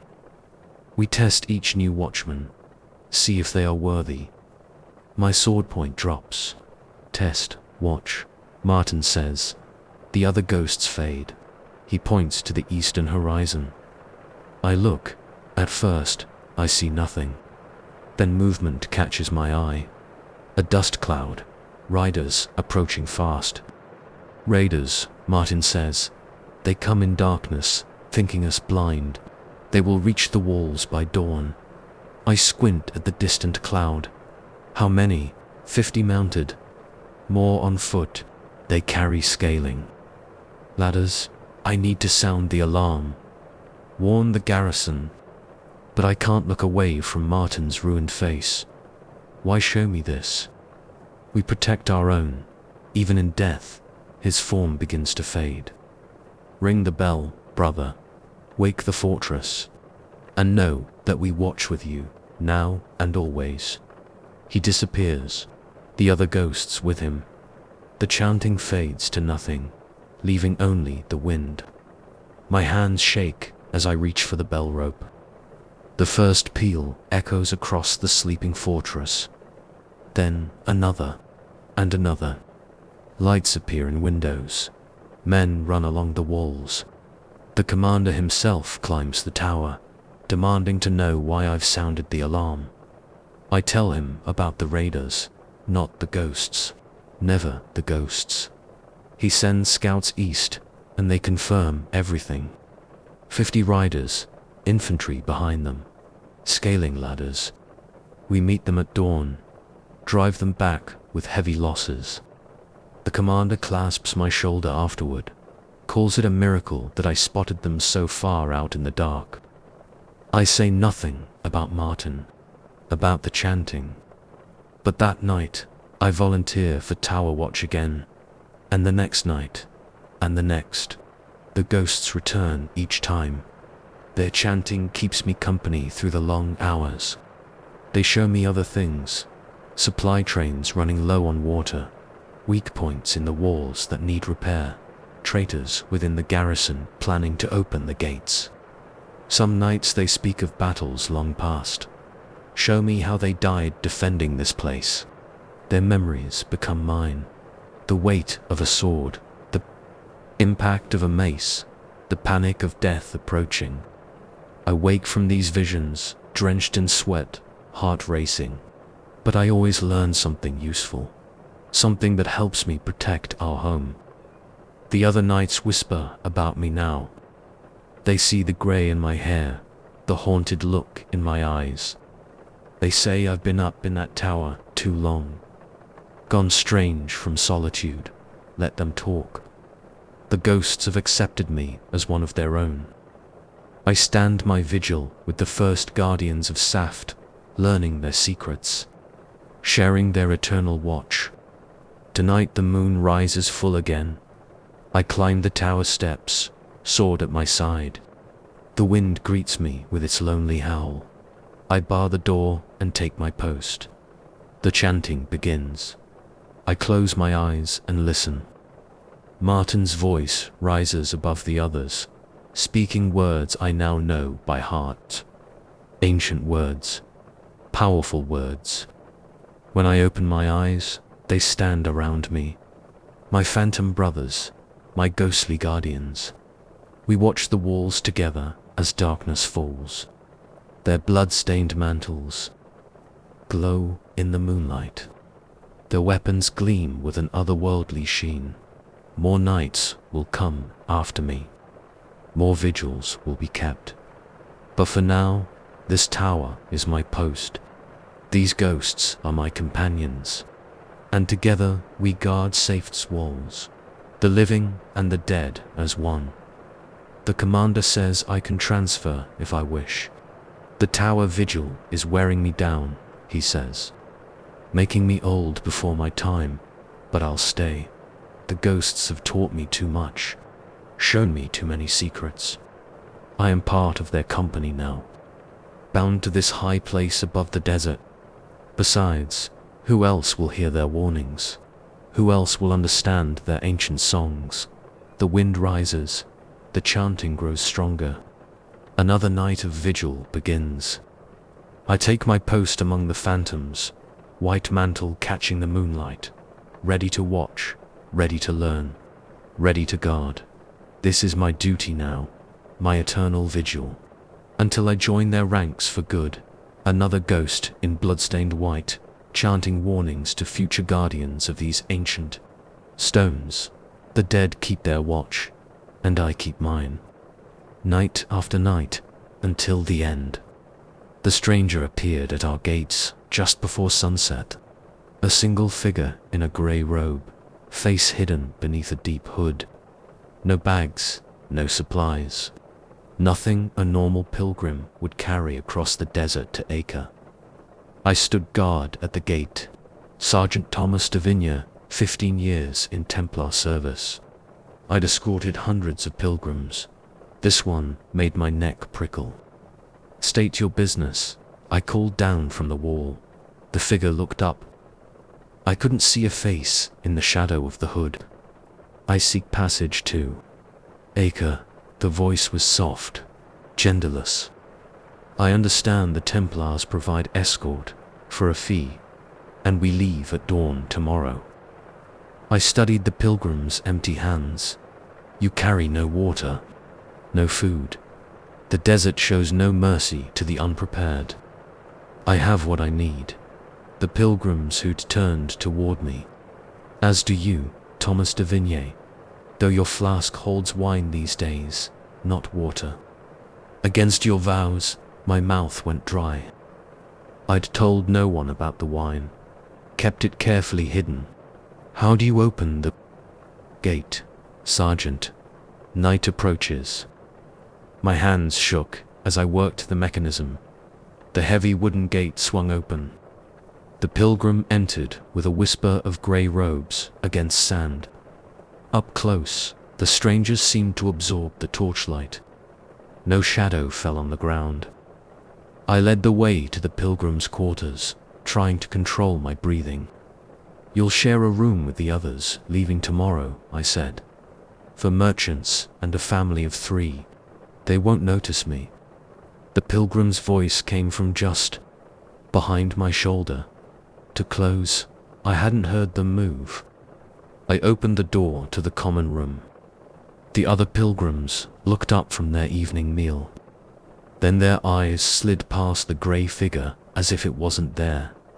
"Rest well," I said. "We leave at first light." The pilgrim turned that hidden face toward me. "Sleep will not come easily tonight, Thomas.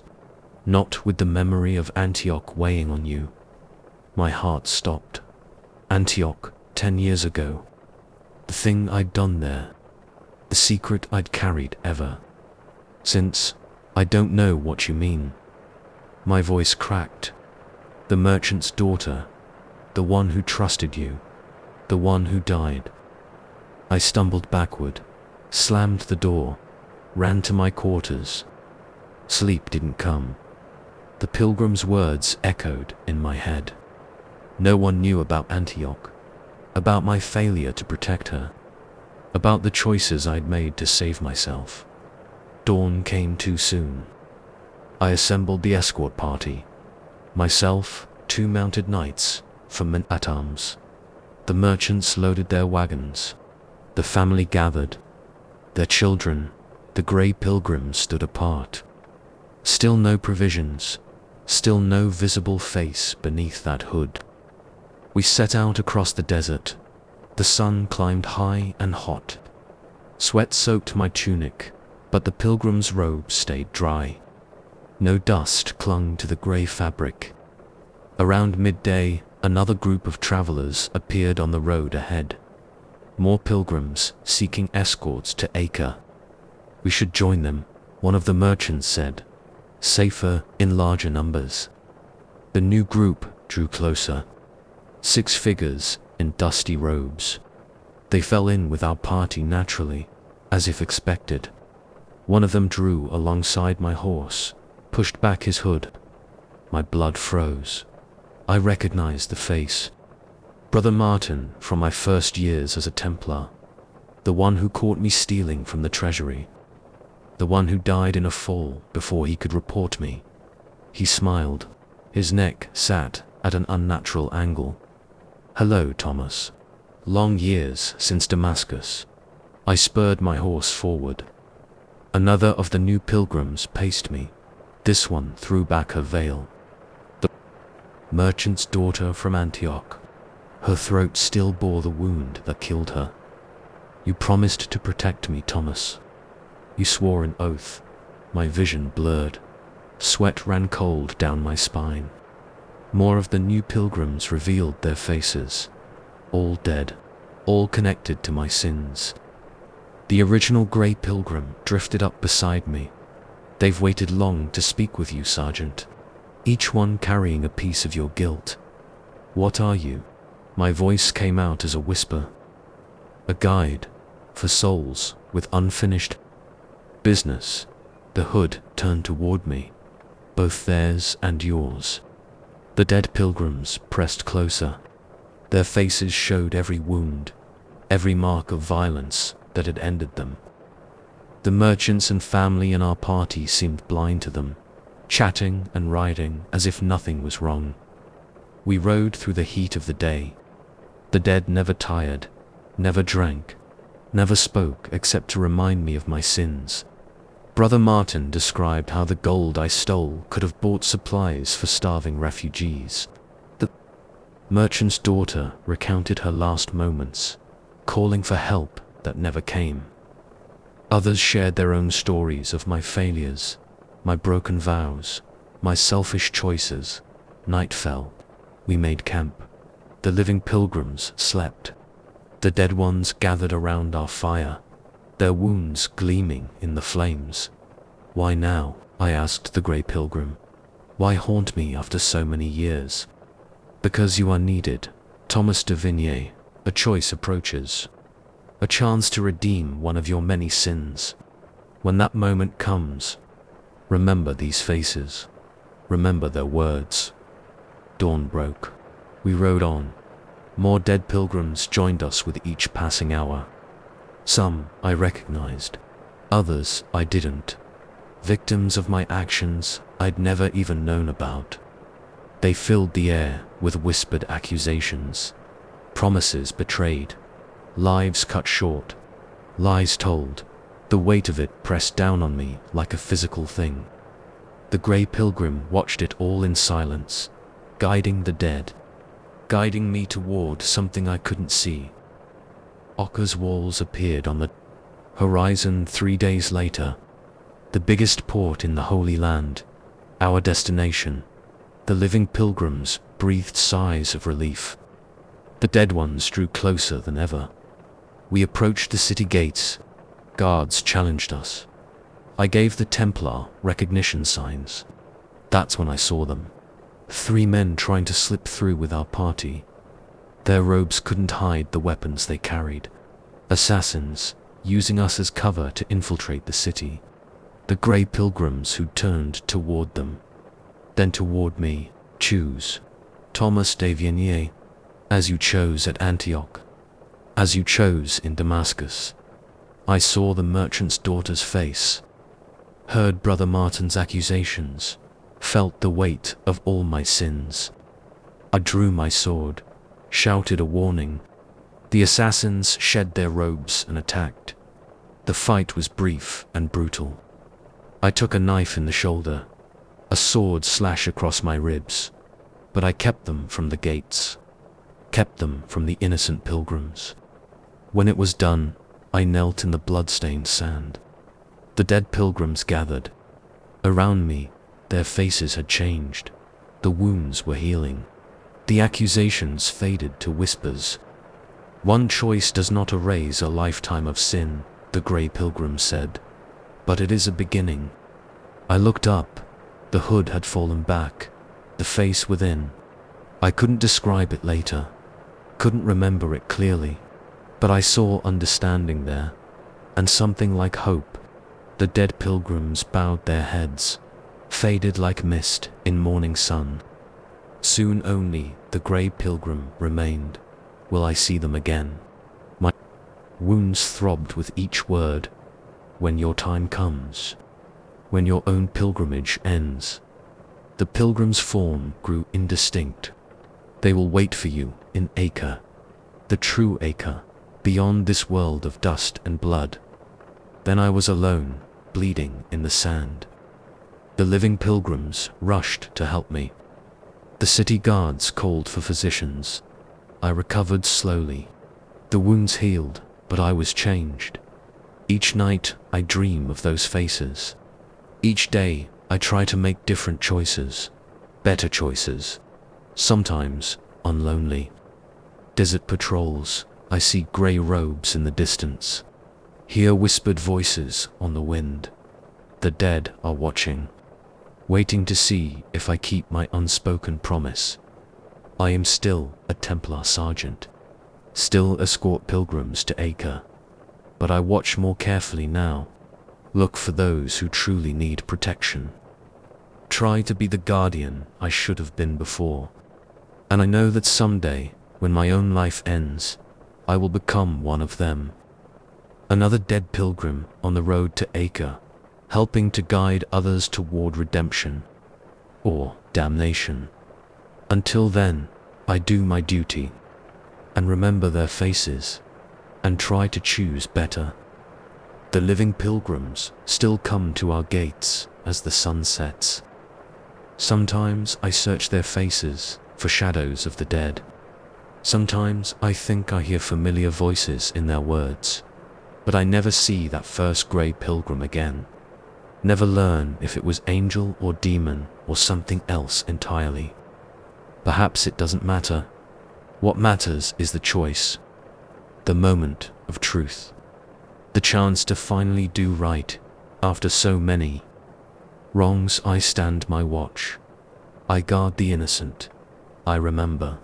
And somewhere on the road to Acre, the dead are waiting. The commander handed me the iron key. Your first assignment as a Knight Templar, Brother Michel, guard the crypt tonight, until dawn. His face revealed nothing. Do not open any tombs. Do not touch anything. Just watch. The key felt cold in my palm. Heavy. 3 months since my initiation into the Order, and this was my first solo duty at Tomar Fortress. A simple night watch in the crypt. Stone steps led down into darkness. My torch cast jumping shadows on the walls. The air grew colder, with each step damper. The crypt door stood twice my height. Black iron, ancient. The key turned with a screech that echoed through the underground chamber. I pushed the door open. The smell hit me first. Old stone, decay, centuries of death. My torch revealed rows of stone sarcophagi. Some bore carved figures of knights in repose. Others just names and dates. The oldest went back to the fortress's founding. I closed the door behind me. The sound echoed. I was alone with the dead. The commander's instructions had been clear. Walk the perimeter once per hour. Check all corners and alcoves. Report anything unusual at dawn. The first hour passed slowly. My footsteps echoed on stone. Nothing moved except my shadow. I read some of the names on the tombs. Old French, Portuguese, Latin. Then I saw it. Writing on the wall that hadn't been there during my first round. My hands shook as I held the torch closer. Words scratched into the stone. Brother Michel de Beaumont will die in battle at Acre. His blood will buy time for others to escape. This is his glory and his doom. I stumbled back. The writing was fresh, the stone dust still settling.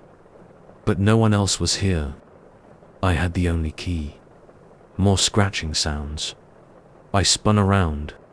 New words appeared on the opposite wall, carving themselves into the stone. Brother Thomas will fall to fever in Damascus.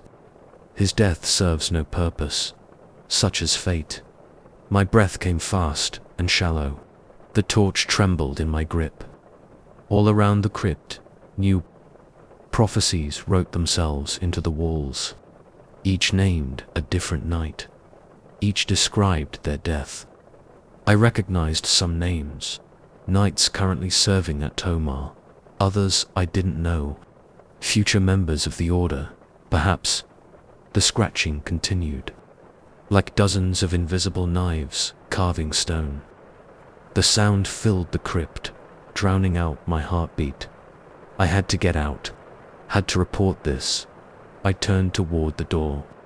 A new prophecy appeared directly in front of me. The stone screamed as invisible. Forces carved the words. Brother Michel reads these words in terror, but he will not flee. His courage rises. This is the first test. My legs shook. Sweat ran down my back despite the cold, but I forced myself to stay, to watch. The prophecies continued appearing, filling every surface. Some told of heroic deaths in battle. Others described accidents, illness, betrayal. Each bore a name.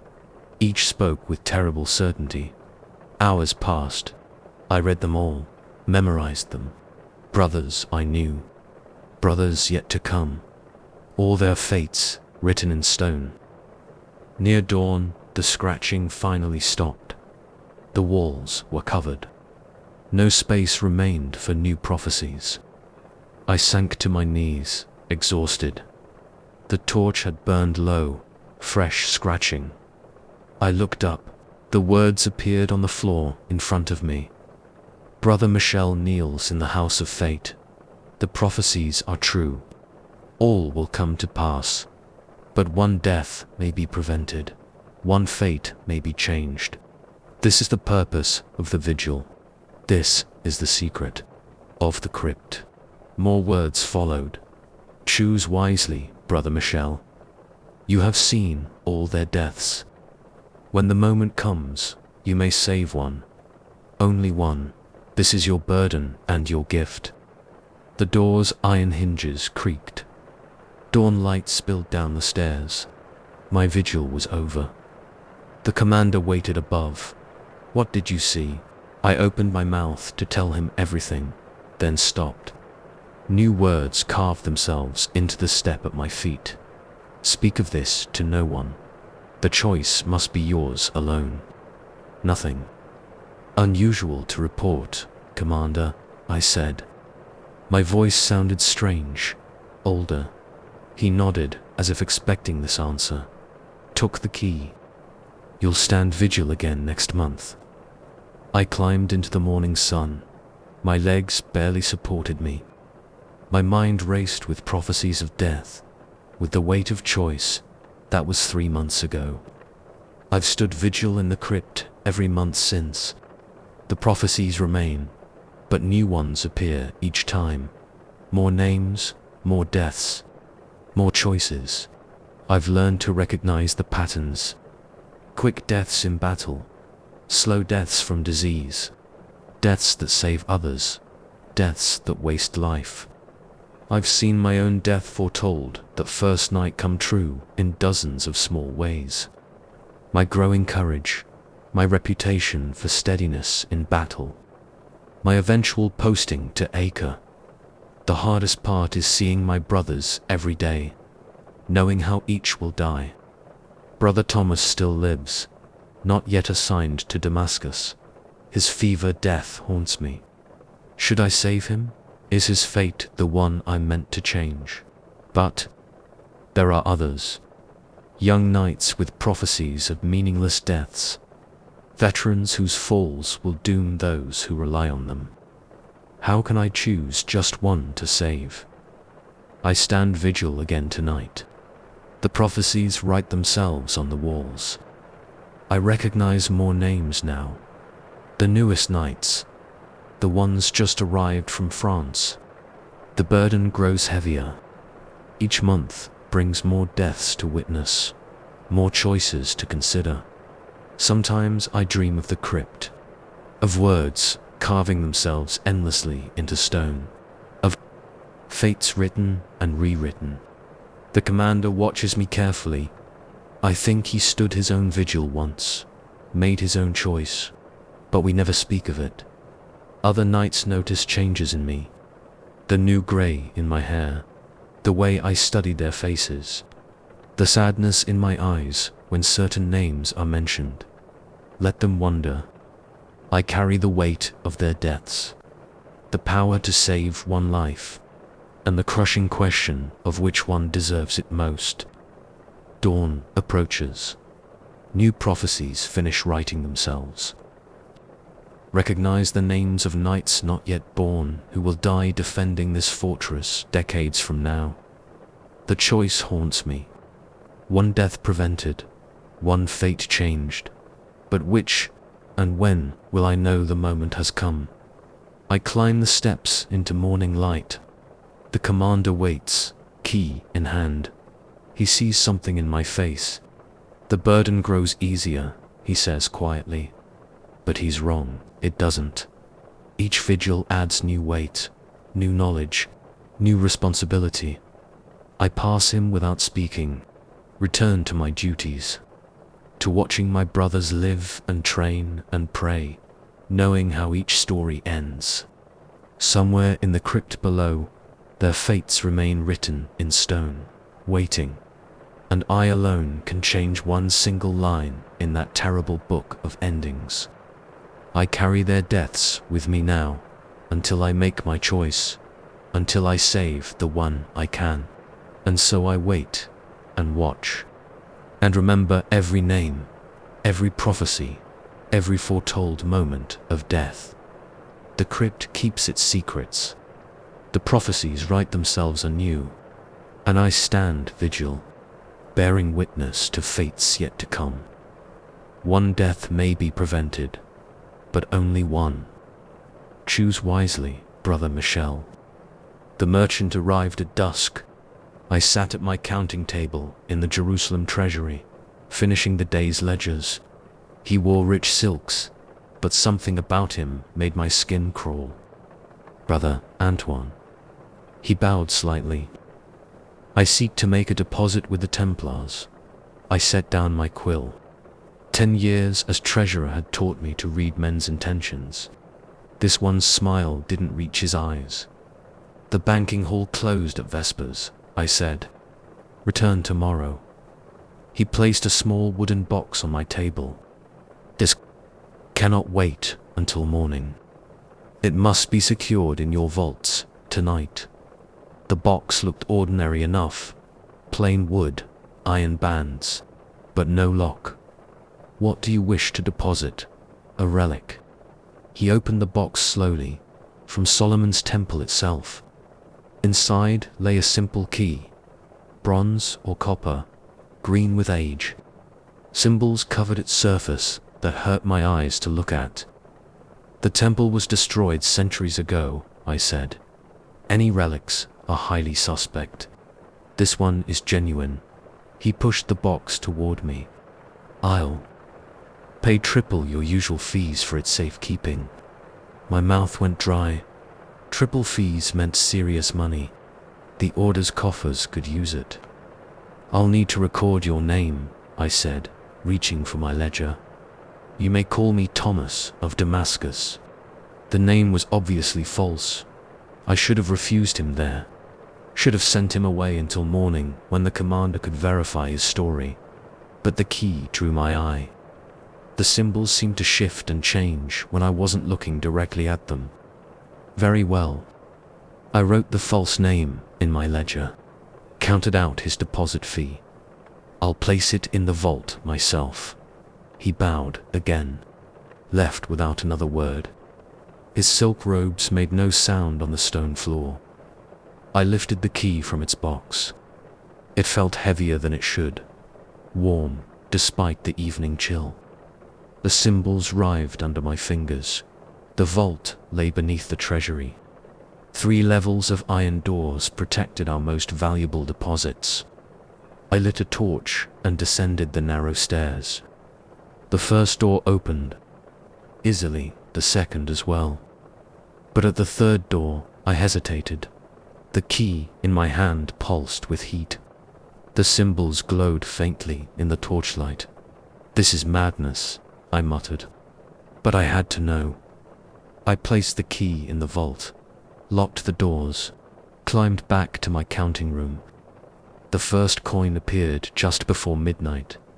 A small noise drew me from my work, like metal sliding on stone. A single gold piece sat on my table where none had been before. I picked it up. Ancient Hebrew script, circled. Its edges, the metal felt strange, too heavy, too warm. More sounds. More coins appeared. They materialized from thin air, scattering across my table. Each bore the same ancient script. Each radiated unnatural warmth. My hands shook as I gathered them. 20 pieces in all. I recognized the inscriptions from old texts. Coins from Solomon's time. Impossible coins that shouldn't exist. The night passed slowly. Every hour brought new manifestations. Coins rolling across the floor. Stacks of ancient currency appearing in empty corners. The Hebrew letters glowed in the dark. I tried to work, tried to focus on my ledgers. But the coins kept coming. Their heat filled the room. The symbols danced at the edge of my vision. Near dawn, I heard sounds from below. The vault, something scraped against iron, scratched at stone. I had to check, had to know what that key was doing. The vault stairs felt longer in darkness. My torch cast strange shadows. The scratching grew louder as I descended. The first door stood open. I was certain I'd locked it. The second as well. The third door vibrated against its frame. The scratching came from behind it. Metal on metal. the sound of a key turning in a lock that didn't exist. I pressed my ear to the iron, heard whispers in ancient Hebrew. The door burned against my skin. Something was trying to get out. No, trying to get in. Using that impossible key to open a way into somewhere else. I ran back to my counting room. The coins had multiplied, hundreds now, thousands. They covered every surface. Steam rose from their heated surfaces. The Hebrew letters writhed and changed. The scratching followed me up, grew louder. The very walls seemed to pulse with it. I grabbed the ledger, found the merchant's false name, tried to cross it out. The ink ran like blood across the page, formed new symbols. A message in that same ancient script. The key opens more than doors. The temple holds secrets still. Choose wisely, brother. Antoine, the floor trembled. A grinding sound came from below, like massive stone doors opening. The air grew thick with heat. I fled the treasury, slammed and barred the outer door, leaned against it, gasping. Inside, the scratching reached a fever pitch. The door vibrated against my back. Then, silence. I stood there until dawn, until other brothers arrived for morning prayers. Only then did I dare to look inside. The counting room appeared normal. No coins, no Hebrew script. My ledger showed no entry for Thomas of Damascus. But the vault, all 3 doors stood open. The key was gone. And on the final door, new symbols had been carved into the iron. Symbols that changed when I tried to read them. The merchant never returned. The commander found no record of a Thomas from Damascus. No one else saw the coins or heard the scratching. But things changed after that night. Numbers in the ledgers shift when I'm not looking. Ancient coins appear in sealed strongboxes. Sometimes I hear whispers in Hebrew from empty rooms. And the vault. We've sealed off the lowest level, bricked up the 3rd door. But I still hear sounds behind it. Still feel heat radiating through the stone. The key opened something that night. Something in the deep places beneath Jerusalem. Something that remembers the temple's secrets. I work my normal hours. Keep my ledgers. Count other men's money. But I don't stay after Vespers anymore. Don't go near the vault alone. The coins still appear. Sometimes I leave them where they fall. Let others find them and wonder. And at night, when the scratching starts again, I pray. Not to the Christian God, but to whatever power that key awakened. Whatever force sleeps beneath the Temple Mount, counting its ancient treasures, waiting to be found again. Choose wisely, the message said. I chose to walk away, to seal up the door and pretend it never happened. But sometimes, in dreams, I see that vault door opening, see what waits behind it. The true treasure of Solomon's temple. And I wake grateful that I chose to keep it locked away. Some doors should stay closed. Some keys should remain lost. But in the treasury of Jerusalem, ancient coins still appear from nowhere. Hebrew letters still write themselves in sealed ledgers. And behind a bricked-up door, something still scratches at the walls of our world, trying to get in. Or perhaps trying to let something out.